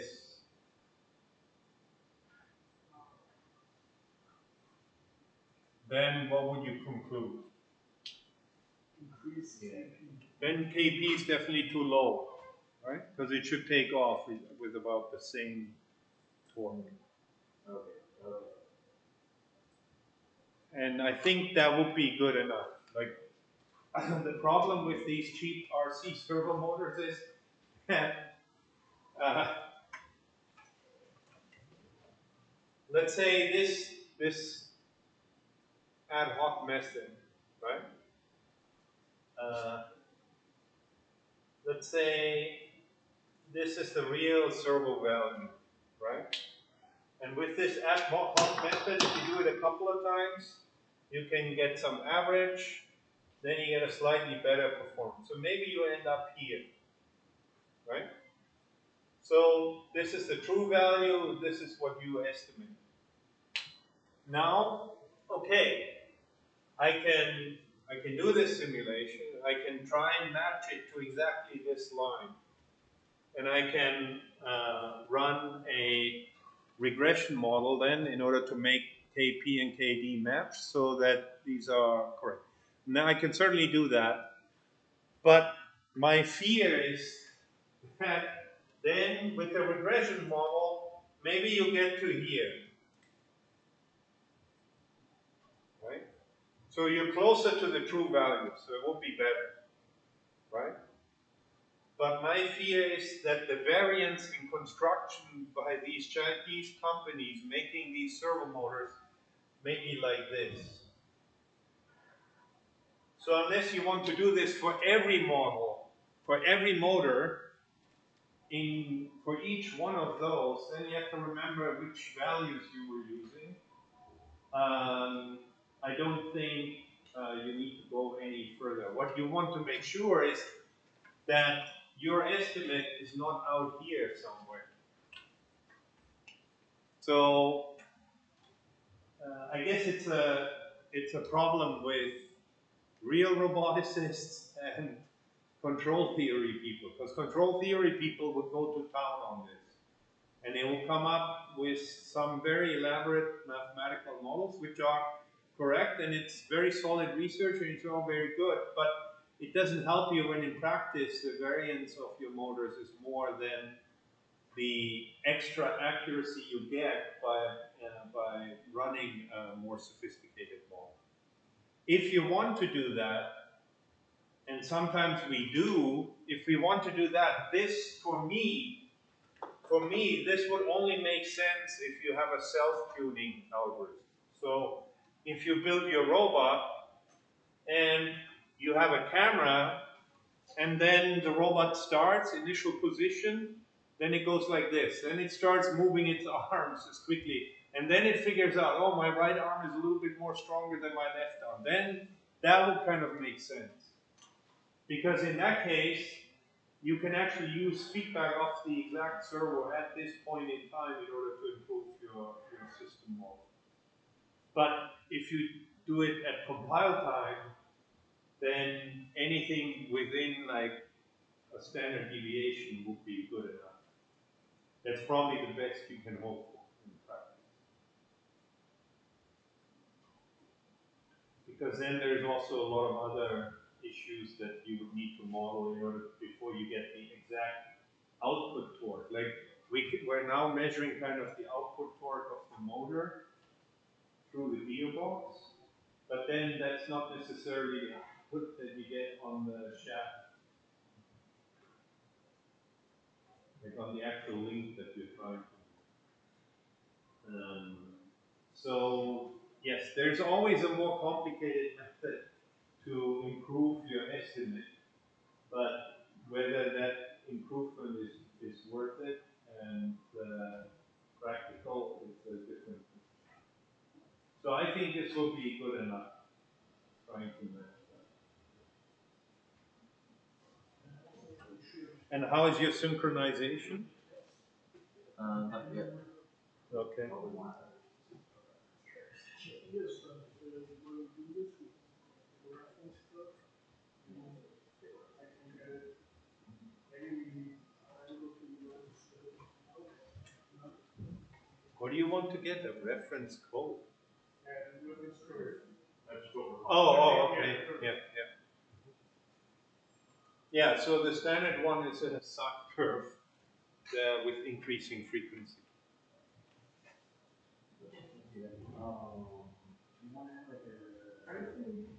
I think The traditional field of operates. can you show, yeah, we have to do. I will, Oh, do you have a video? Let me see the video. No, we took one video, we didn't mark it off yet.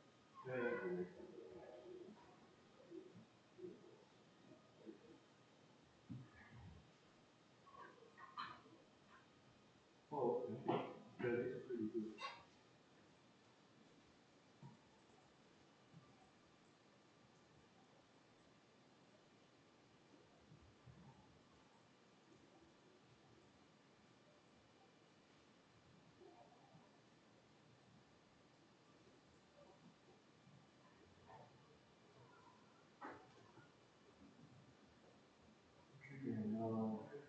If the kind of, yeah, I think then you might as well stop. Because otherwise you have to fix the model. But I'm impressed with the camera. The high-speed vision.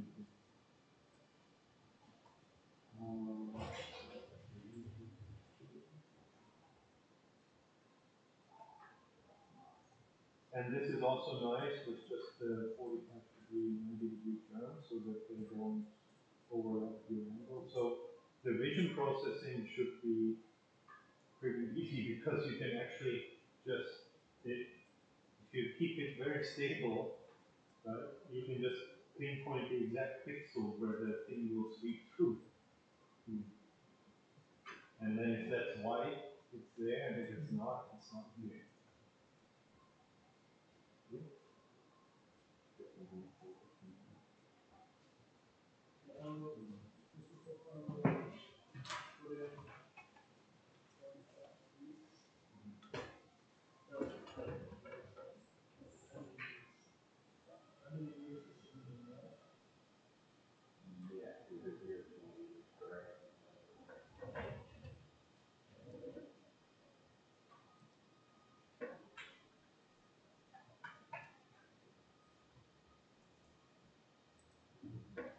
you told me you already modeled the modulus.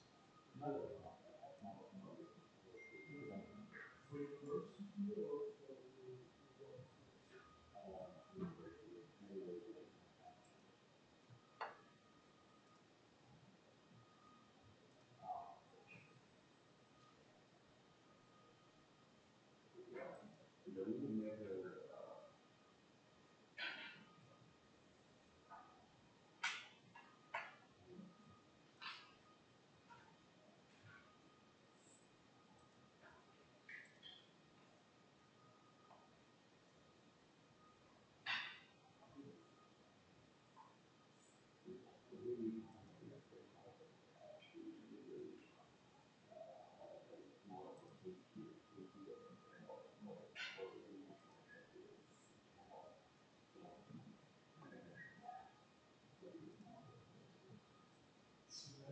degrees, I put it 90 degrees, it's a little bit on the right side. You have to hold it. You have to put it on the left side. It's really cool.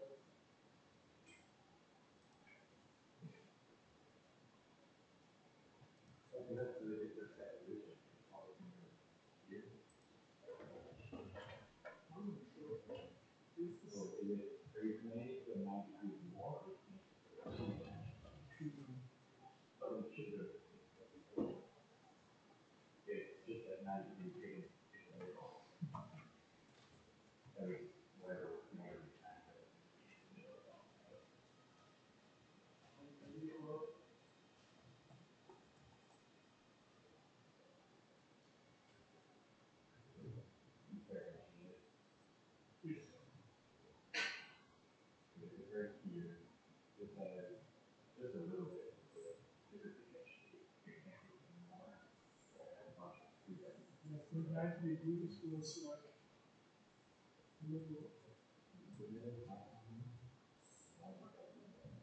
Yeah, you would expect 90 degrees is in the middle, and then it can go plus or minus 90 degrees from the home position.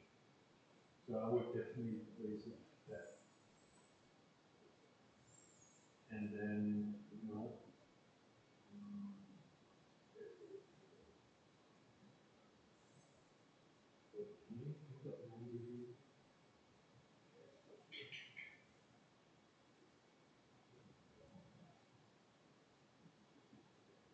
okay, that's not a good home position. I mean, at least rotate it 150 degrees. Oh, this is 90 now, or is that 90 shouldn't be going there. That shouldn't be 90. It shouldn't hit the stop at 90. Wherever you're sending is not 90 degrees. We can do off. No, just one on the right now, frequency function. But I think the angle is supposed to be.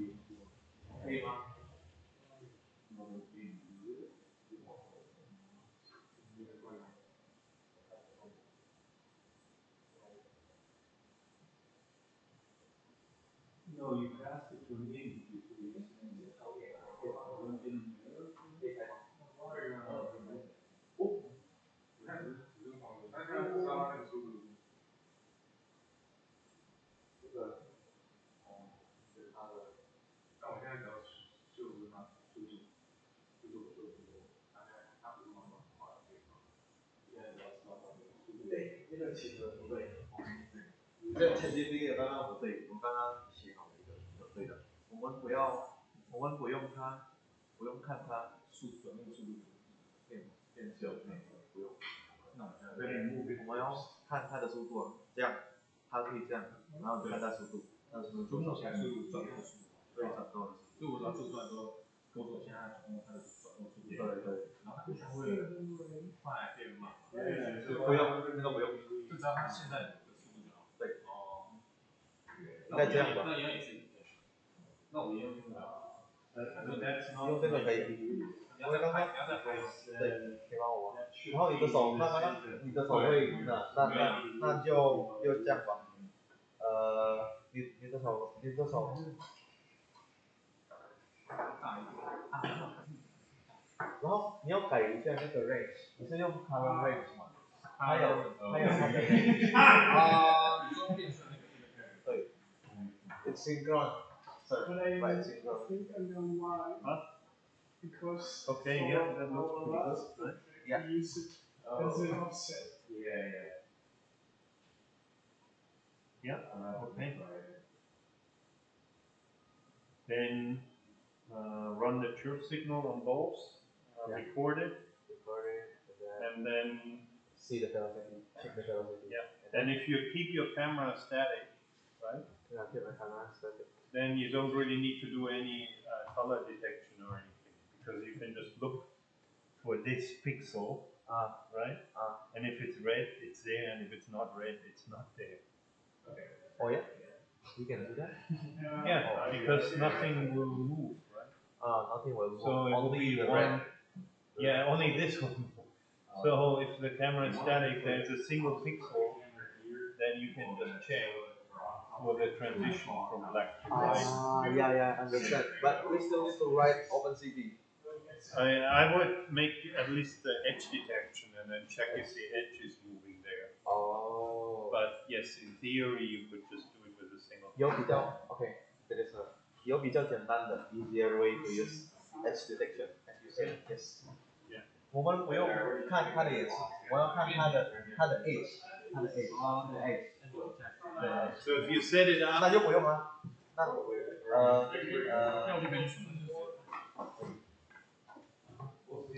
like if you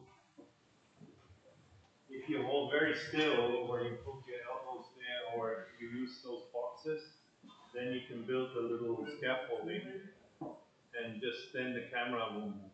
Yeah. And after we got the velocity, then what we gonna do? Then you try and match it in Mujoko. Then you're trying to set the position. Then you make a servo in Mujoko, and you just make sure that it behaves the same as this servo. That's the whole point. That's the whole point, just so that you have a simulation that's more accurate. Yeah, you want the P gain and the To be reasonable, yes. and it won't be perfect. It won't be perfect, but if we have reasonable value, then everything else will be a lot easier. Moving it from not 100% accurate, but 90% accurate servo model to the real world is a whole lot easier than moving it from a 10%, because all the motions that you do. 这个是你要做的，因为你要做很多功能，所以这个它里面是有 PID， 你知道吗？你知道怎么 setting 在 Humanoid 吗？你 Humanoid 里面是有，我不知道，我问你而已。还没做东西。因为你我知道现在就是我也到我就可以，对。因为你的木球佛现在已经有马达了嘛，里面有嘛，然后因为有脚了嘛，那就有马达。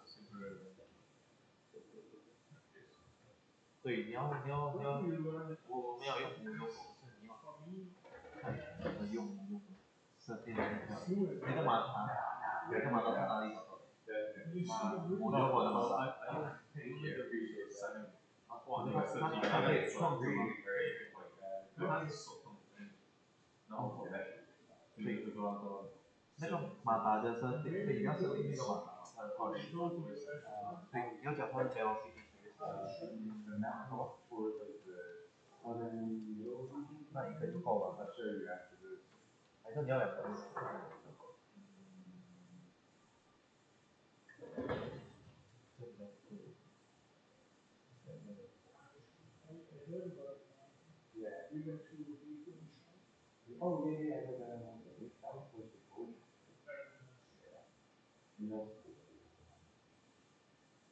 好，对，因为不然，如果你控制你的，那时候会有那个 oscillation。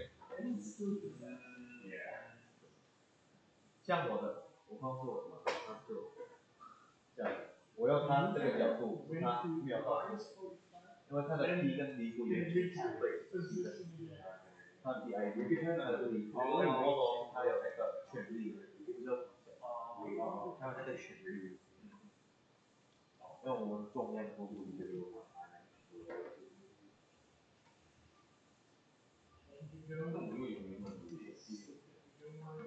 也可以，对，它是慢慢换变嘛。对，这个比较对，因为才会是这样，就是它的权利给的。可是那个可以，但是你是速度是，sorry，什么速度？我现在这种，因为你原本第一个是fast，所以那个不用，那个不用，那个。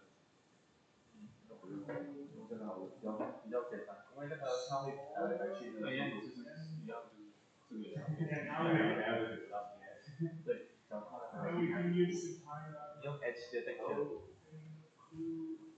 可是我不喜欢做胡萝卜，我要做真正的肉。你这样做出来，看你怎么看。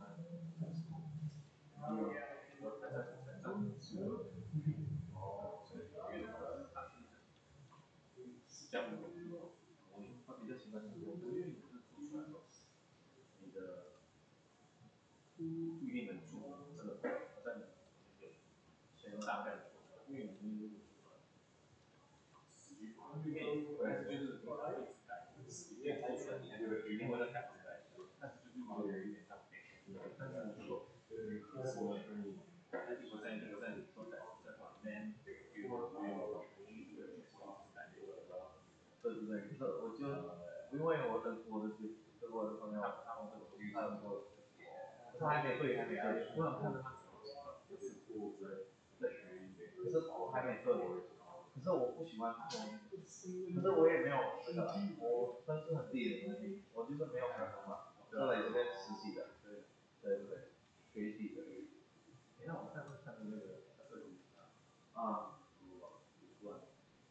啊，他有给我看，他因为他家里也有那个，对，然后他有出现你用的，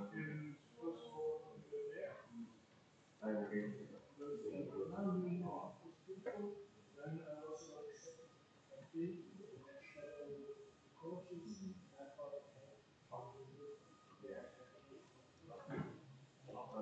来我自己做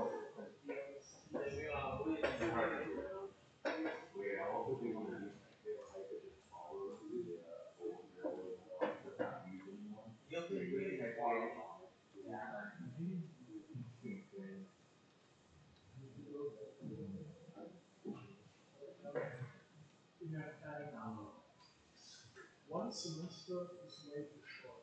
Because I thought, no, one semester was 6 months. I thought, okay, all around now. It's only 4 months. So,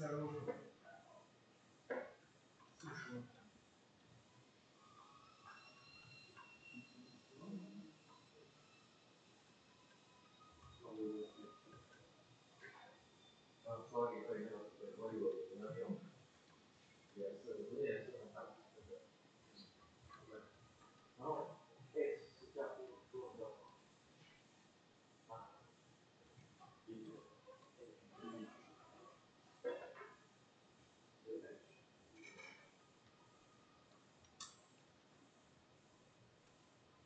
对对。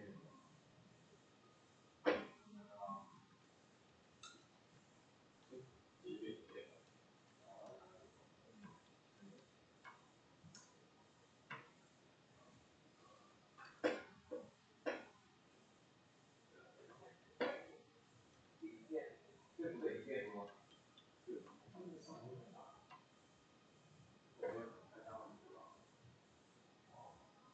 哦，你要给他，你要给，跟他讲，你要跟他讲什么？Non search,哎，写在对，在写，在写。哦，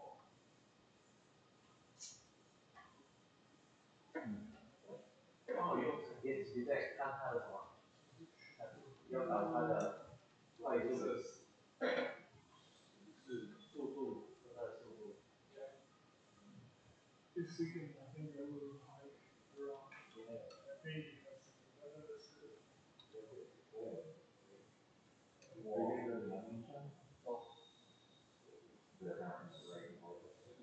Yes, I've been there, but I really can't go. It seems to be the end, so I think I will.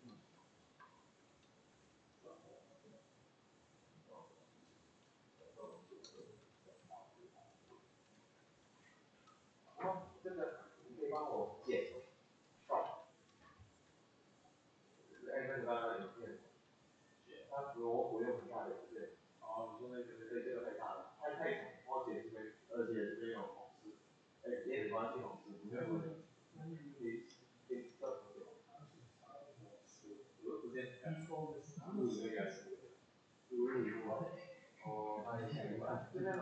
你有那个吗？对，在对 C。I'm also changing the problem is not that I only increase the frequency, it's also the problem that I tend to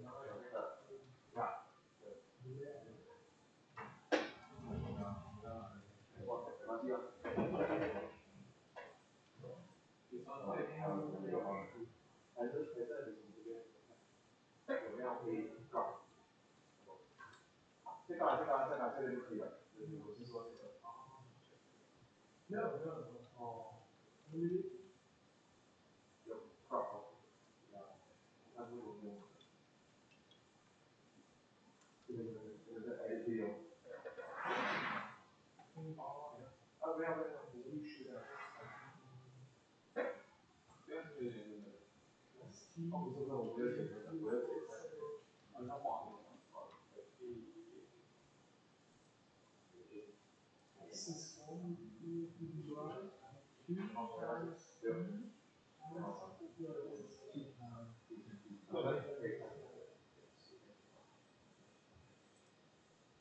因为我怕这个啊，你看它的在。Do you know everyone? So, but slides are not very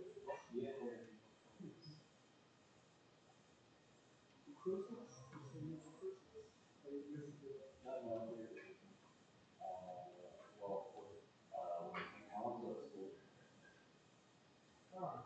the winter break is June.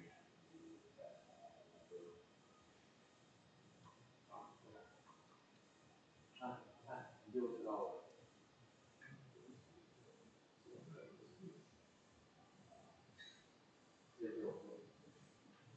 What is going on in these cases?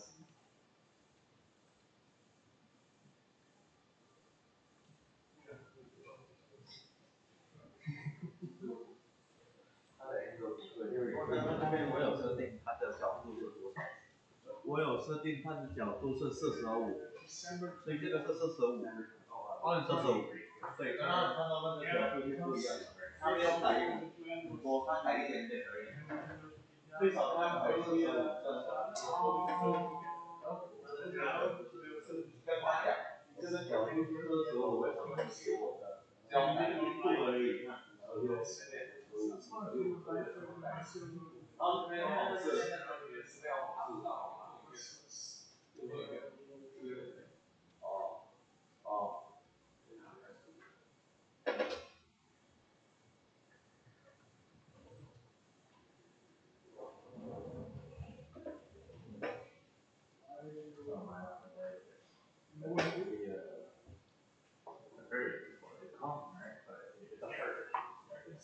When you make scores from the ceiling, just go up for the art.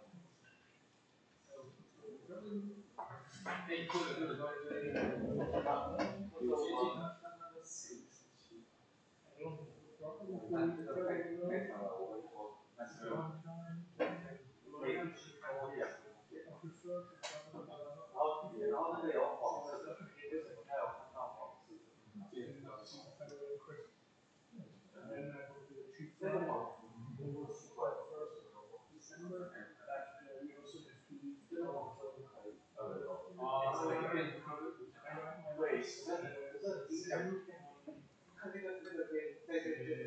Friday, the last day cleaning the dormitory. 那你看他手为什么那个线可以抓到？有些线可以抓到，但是你帮我看，对，它的线可以。这个是那种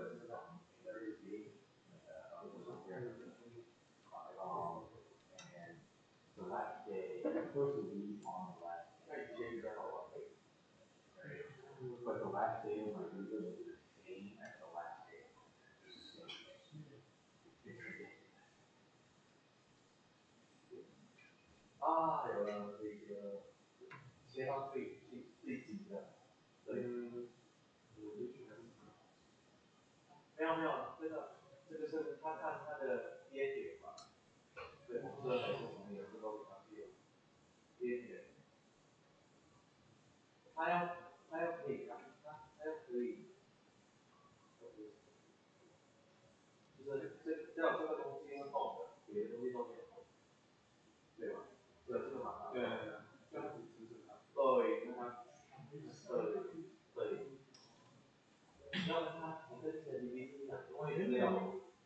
take a video, and then we analyze the video, mark down the positions, and then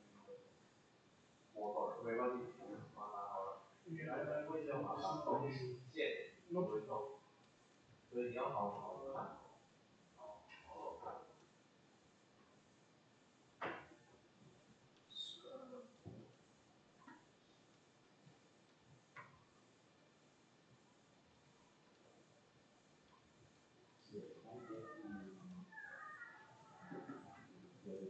Yes, tomorrow? Yeah,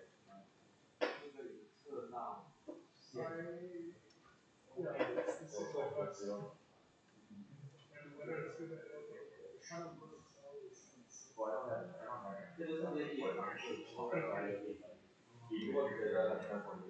no, normally I never like it, but I was a little bit ill, I don't want to take bicycle, and the shuttle bus was my only option.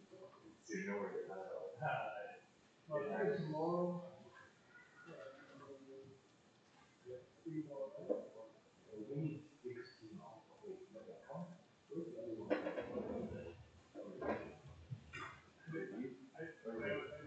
We're gonna get all the rest of the first. We got the forward from the first project from the 16. Actually, I got from my senior. From your what? From my senior. Senior. Oh, You can just ask Professor if you need more. okay. Professor, we haven't fully finished building a robot yet, but we also don't have all the rest of the servos because we only have 4 from the first Ask project. David. David has the extra stuff. Can we get them the rest of the servos. We have 4 from the first project. So we don't have the other 12. 12 more. Yeah. Yeah.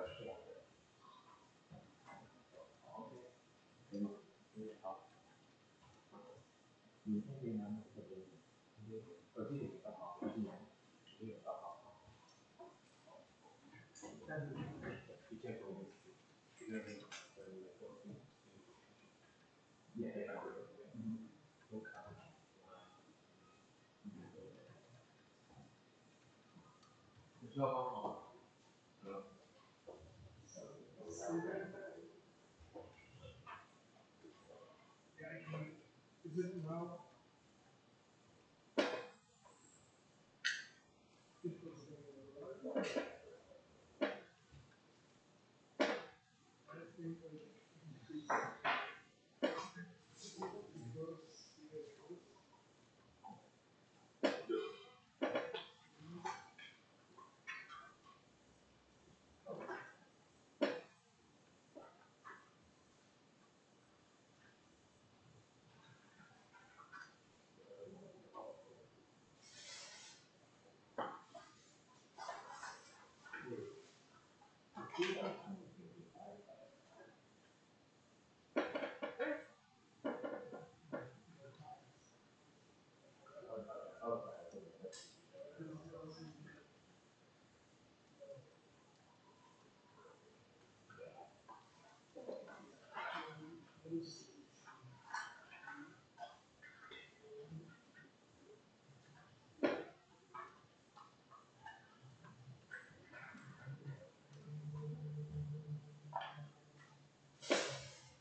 I have another student in the other course. Also doing the same thing. Yeah, but I didn't make a mistake because I just signed all 4 because I'm not really worried about the tensions. I think that's like the last thing you should do as a professor. But anyway, so I just signed all 4 for him, and I guess he had to hand it in after 2 weeks, and it already had 4 signatures, so they got mad at him.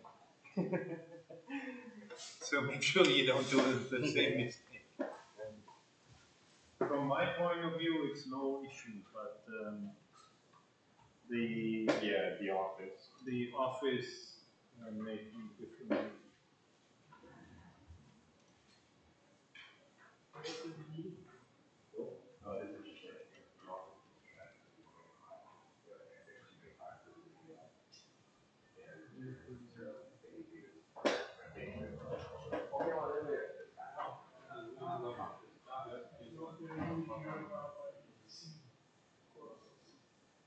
Warum die Gegenseite? Ich habe das Student Visa. Student Visa in this Yeah, all people from the UK, the US, the visas, right? Yeah. Because I got paid by companies, which is also good. But German, French, Italian. But how long are you here? 1 semester. 4 months. Yeah, very short time. Okay, but you cannot stay in Taiwan with the tourist visa for 4 months. No, I think it's 90 days. Yeah, I have this. No, yes, I have the visitor visa for 180 days. And now? 180 days, so I can. No, I It's can. it's 90 days usually. Are you sure about the 180? Yes. I checked it because some other people from Germany only got 90 days. But they all went to like Frankfurt or Berlin. Ha! You're like super lucky then. Yeah, in Hamburg, I asked him, I want to stay for, I don't know, January, because I wasn't sure when we were on leave. And they said, okay, 180 days. Wow, you're like, luckiest guy with immigration that I've ever heard of. But why? For me, it was normal to get 180 days. It's not for Taiwan. It depends on which country you go to.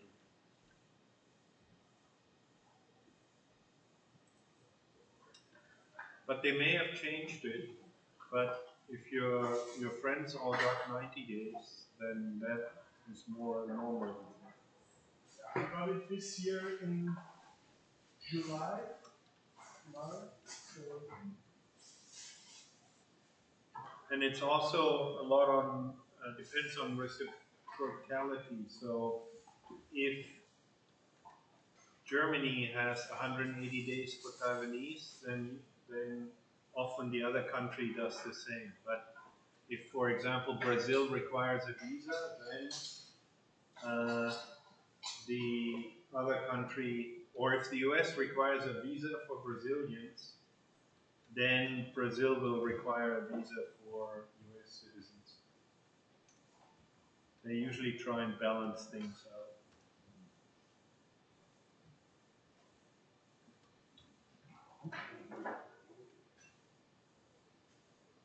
okay, yeah. And I was like,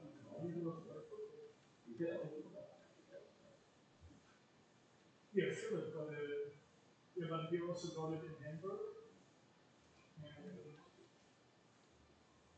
yeah, maybe.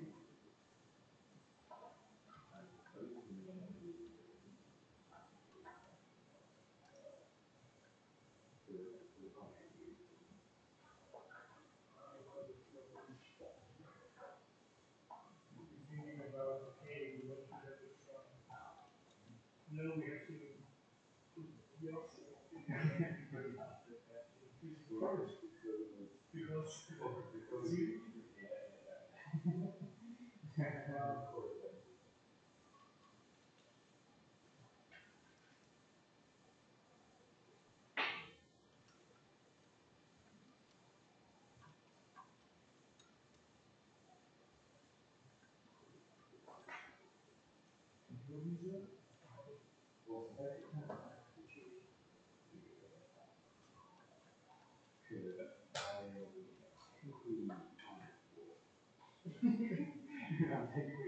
So the US don't let you pay it.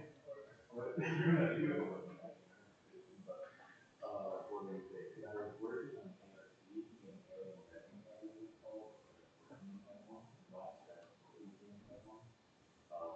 But then I stopped working and switched to Humanoid.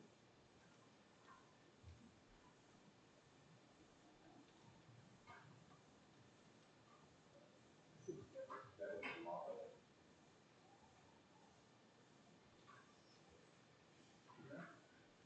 not that running remote. Towards the end, you can see.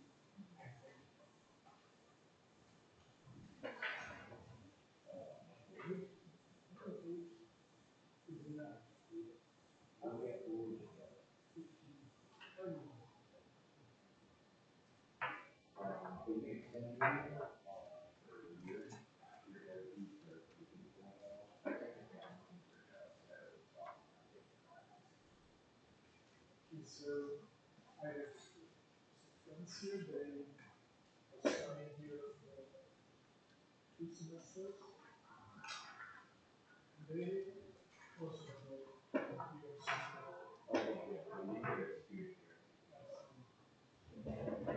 If you study here for more than that, you definitely need the ARC card. Yeah. All the students that study full time and stay in Taiwan, they all have a ARC card. 那个是我这个是我国之前你算一下吗？ Like all my master students. 30号100多，110是差多少？是5、6、7个。没有啊，这是5号，那应该是跟他这个同事。对，这个没关系啊。你看这个最重要，因为都用在很多。30。这个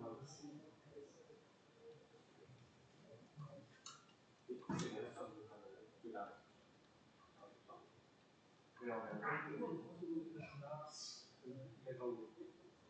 啊，有这个，但是没有啊，因为它是。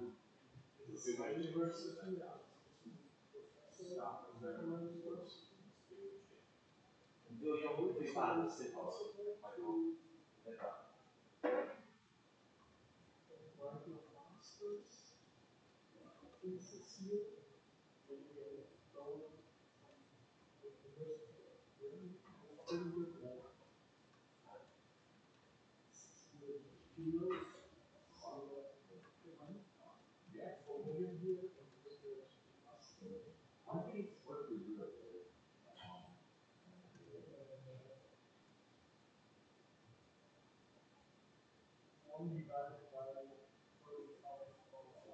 等一下，我帮你找，忘记。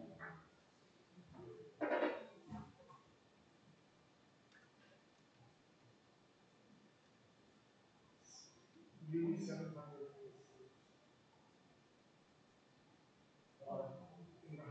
In our university, nobody told us. Course.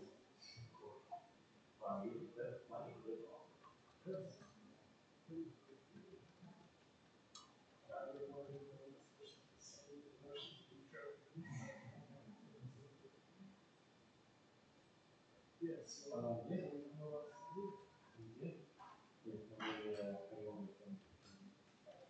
The first 48 letters are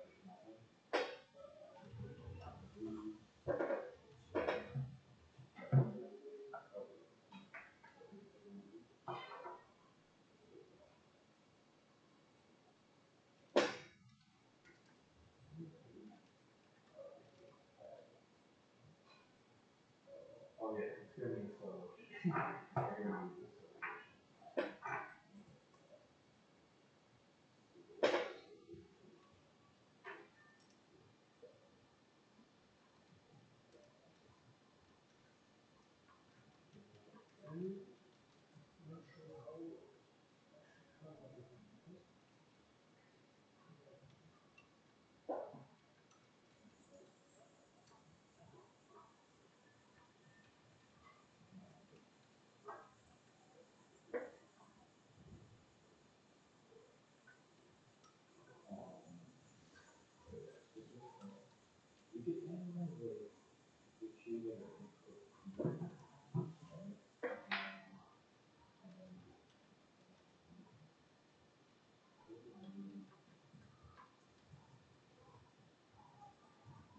end of ownership will be of the application.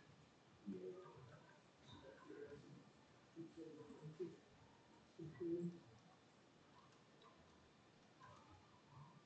You think it's possible if you analyze the video, send the positions to me, because I think we have to write down, or then I will give you simulation to split up the work.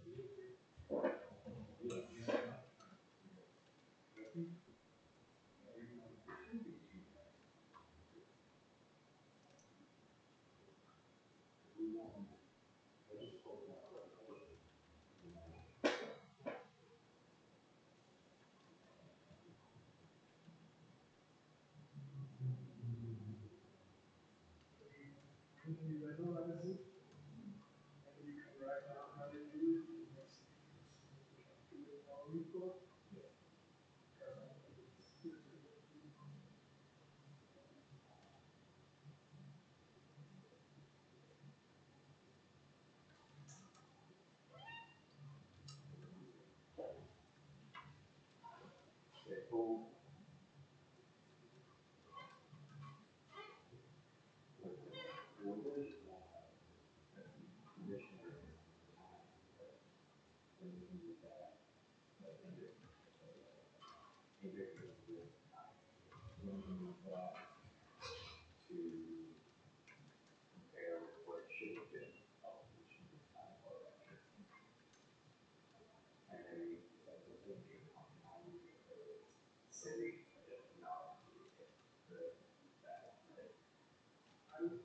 Maybe I plot like plot a sine curve with 45 degrees. Yes. And then you can train this exact signal, and then you can mark the points where it actually worked. And we draw it.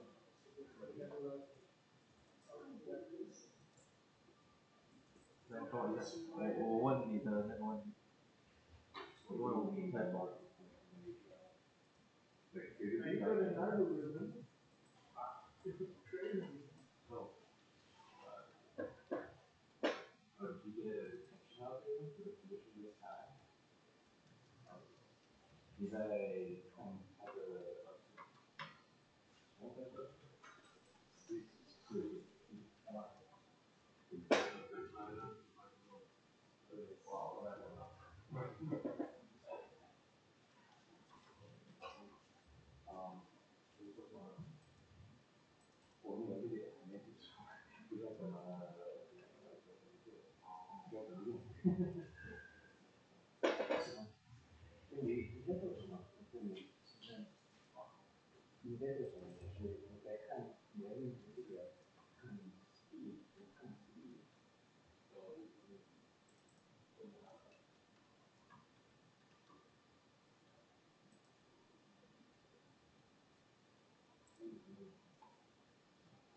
Okay. I'm happy that I have the same friend. So how far did you get? Yeah, we will. We got a video, yeah. Try to split up some work. We'll analyze the video, and I will implement it in the simulation. Afterwards, and then hopefully. And try and do the plots like this so that we can see the position. Yeah, we want to put it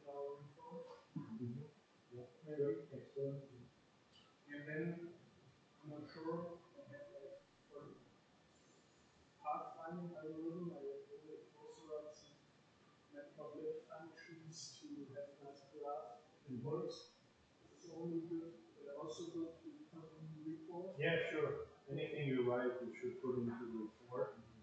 And in fact, using the well, like I said, in the old days, the notebooks would be like the lifeblood of any engineer, right? Whatever. So IBM had like a full department. They did nothing but collect those from the engineers just for future reference and also legal issues, right? Like if somebody says, "Oh, he stole my idea" or something, if you have it in your notebook, then you would be safe. Nowadays, I think it makes more sense to have it on a computer, but it requires more discipline. And I kind of still like to write in the notebook if it's a particular project.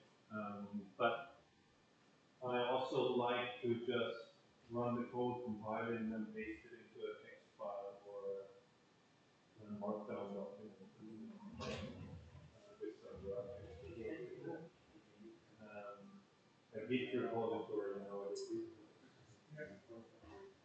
But make sure that you use branches liberally and also add your gists and that kind of thing.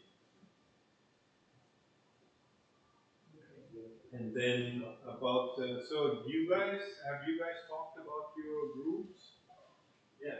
Yeah. My group say we have a computer music assignment. That easy.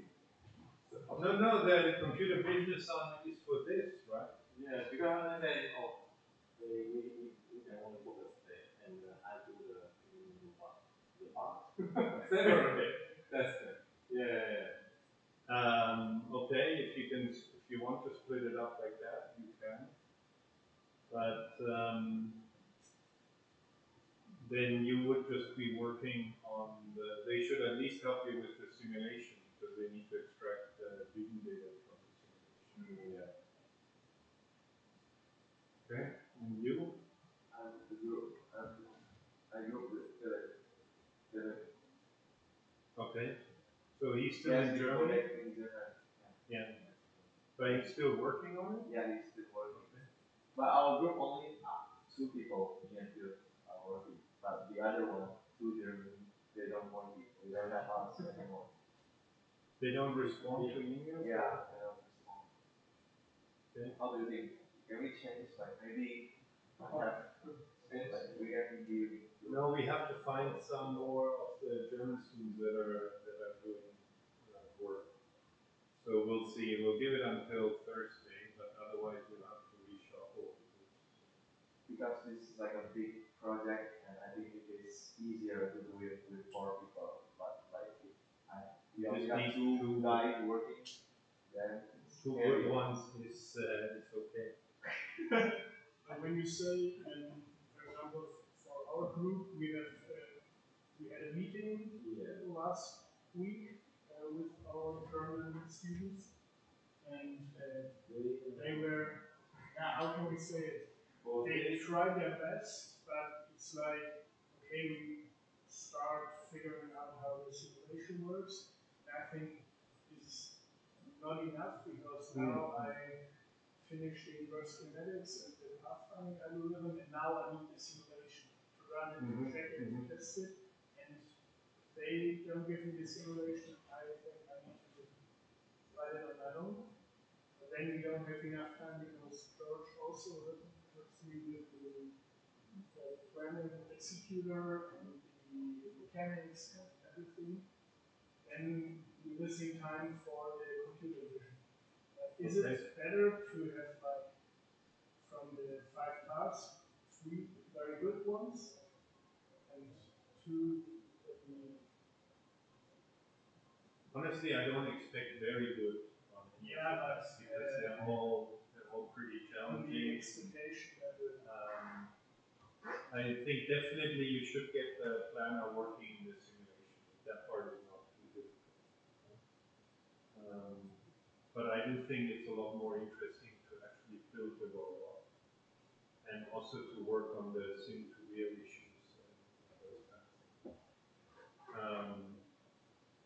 if you have those two students, if they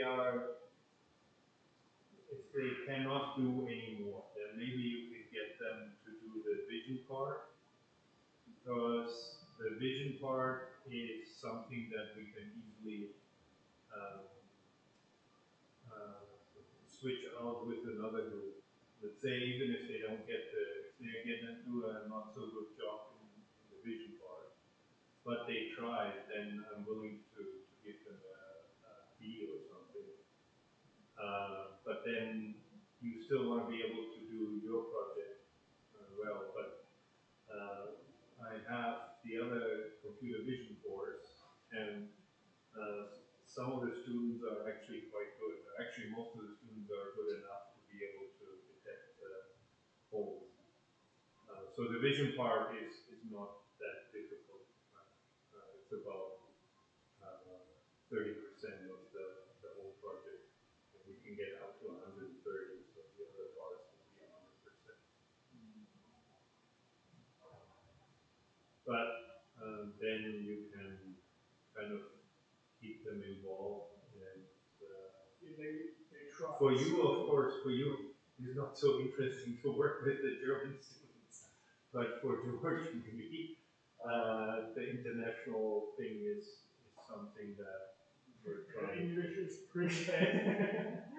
Well, I think the biggest problem with British is that it seems like, I don't know what's going on in the German side, but it seems like they were very lost just in general about what's going on. Like, we spent a lot of time just trying to talk about, like, what are we doing and what are we trying to set up to do? And it seems like they were still pretty lost at the end of our meeting. Okay, but I mean, I find the assignment write-up should be pretty clear. I think that problem Like is definitely for the vision part. Yeah, we tried to. The sample pictures tell me where the holes are and where the active edge is, and you're done. yeah, maybe I had the German professor. Yeah. And it was sometimes chaotic because they got 3 assignments. 2 assignments already, and now his assignment is their last assignment. The project, yeah. The project, but I think it's still a lot of work to do. They already did 2 assignments. And sometimes with Mr. Gern, it's like, okay, you can do it. But without any information, it seems like they. But if you have any specific questions, then either you can answer them or I can answer them. But the problem is that they didn't have specific questions. They were like, okay, that's what we're gonna do. They were like, then just tell them, here's the image. yeah, we sent it. But yeah, now I think it will work. I think they try their best. So at least, keep them off the critical path, right? That's also what you learn in project management. You all have to work together with all kinds of people, different backgrounds, different skill levels. You cannot do all the work by yourself. That works at university. If you're a good student, you don't really care about your group because you can actually do the whole assignment by yourself if you want to. But in the real world, it doesn't work like that. Right? You're going to burn out so quickly that it's not going to be a feasible life choice. So try and get them to do something, and the vision part is not really crucial. Like that one, we can easily swap in from a different group, or I'll just give you the coordinates. Then you can use my solution. And then I have a question for this. I read a book about humanoid robotics, and there they don't use a climbing robot, they just have a bike walking robot. Mm-hmm. And then they use like a discrete algorithm to just find the positions, and then like an A star or RRT algorithm to really climb the path. So is this a discrete? What kind of discrete algorithm? they're just, for example, if you're climbing, they take the positions, and then say, okay, first right arm to the first grab. But how do they know the first grab? Object detection. And then they have like, So they get the coordinates, then they say, okay, okay. know the movement, and then it says like, okay, right arm to the first hand to handle. But I'm not sure. So here are some holes.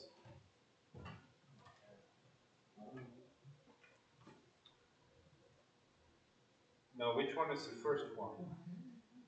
And this is this is the part I try to figure out because, for example, when the hand is here, from this to this, That will be the closest hole. Closest hole. Closest hole to the hand. You can do that. This movement, this is RRT. No, this part would just be inverse kinematic. Yeah, but I thought we should use RRT to find, okay? No. If your robot is already there,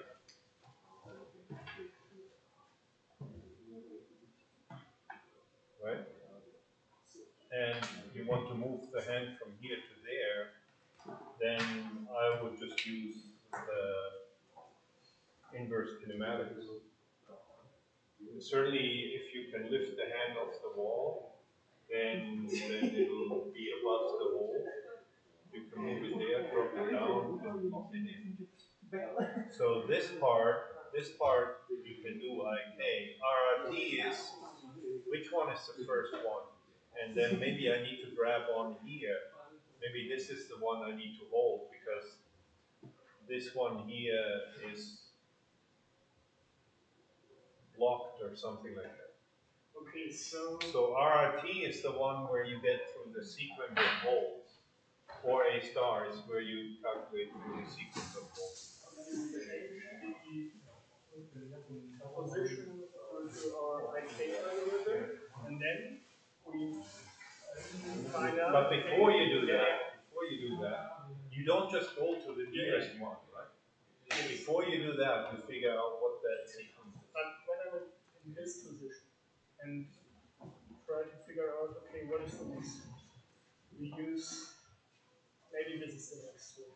Then my algorithm tries, okay, can I go this path, and the collision paths. No. There shouldn't be. It's only the sequence of the holes. After you have the sequence of the holes, you don't need to worry about collision anymore, I don't think.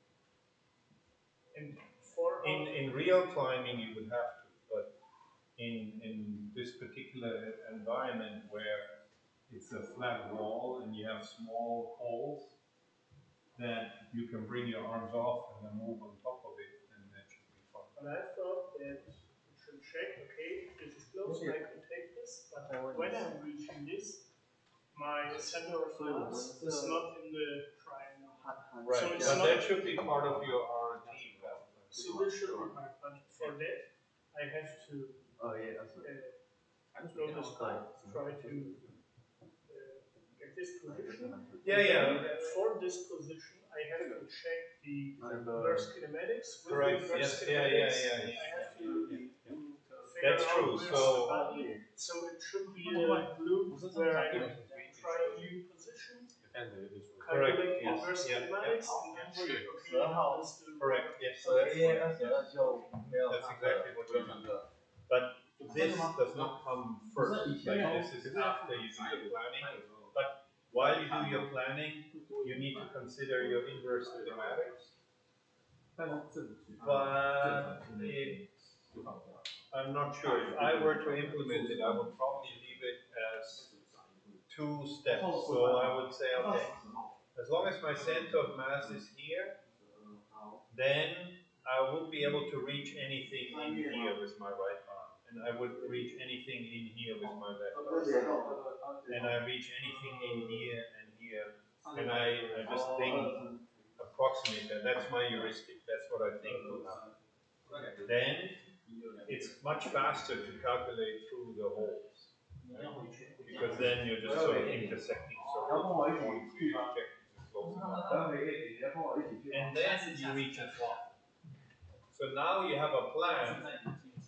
Let's say this one will be the 4th, this will be the 17th hole, this is the 19th. Now you have a plan. Now you want to double check that this is actually true. And then you can calculate the inverse chromatic moves that you need to make in order to reach those. And if that's still true, then you can send it to the robot. And actually now execute some inverse chromatic.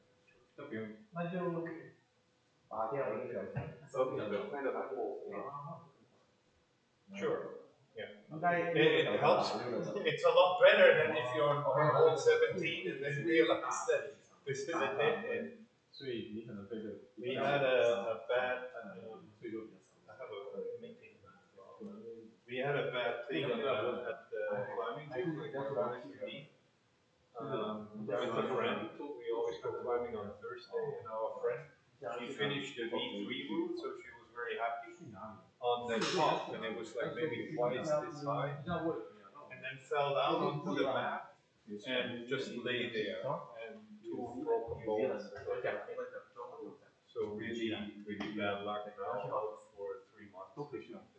Hospital. We have to call the ambulance. Okay. So then it just got the velocity of the motor, the servo, and then the next one. Because the motor, the velocity, the servo will stop when at the 0 angle 45. Because I said it at the maximum 45. Give me back. So when it's the stop, the velocity is 0 also. Oh. So how we like? I know you want the velocity when it's moving. Yeah. So that's our D term. It's not the D term, but you can use that to infer about the D term. You can see how well it matches. How well the simulation matches what you actually observe. Maybe are you using Linux, but different distribution? I like the German distribution. What's their distribution? OpenSUSE, I think it's German, right? What? OpenSUSE? Oh, OpenSUSE is a distribution. It's a distribution like Ubuntu, but I think it's German. Yes, SUSE, yeah. I think it's German, right? Could be. Anyway, it doesn't matter. It's a very nice distribution. I like it because I like KDE more than GNOME and Ubuntu. But they're all good. You like the UI because you like the UI. No, I just like to have Qt as a development environment. About the group, so which group are you in? 6. Okay,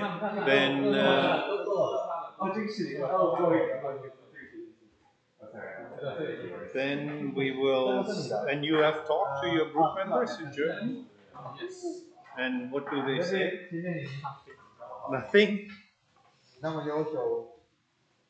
Okay, then maybe join Mark and George. Because They already have a computer vision guy though. no. Sorry? Kevin and Philip? Oh, I'm a computer vision student. Yeah. Ah, okay. And you guys don't, right? We don't. Then maybe join them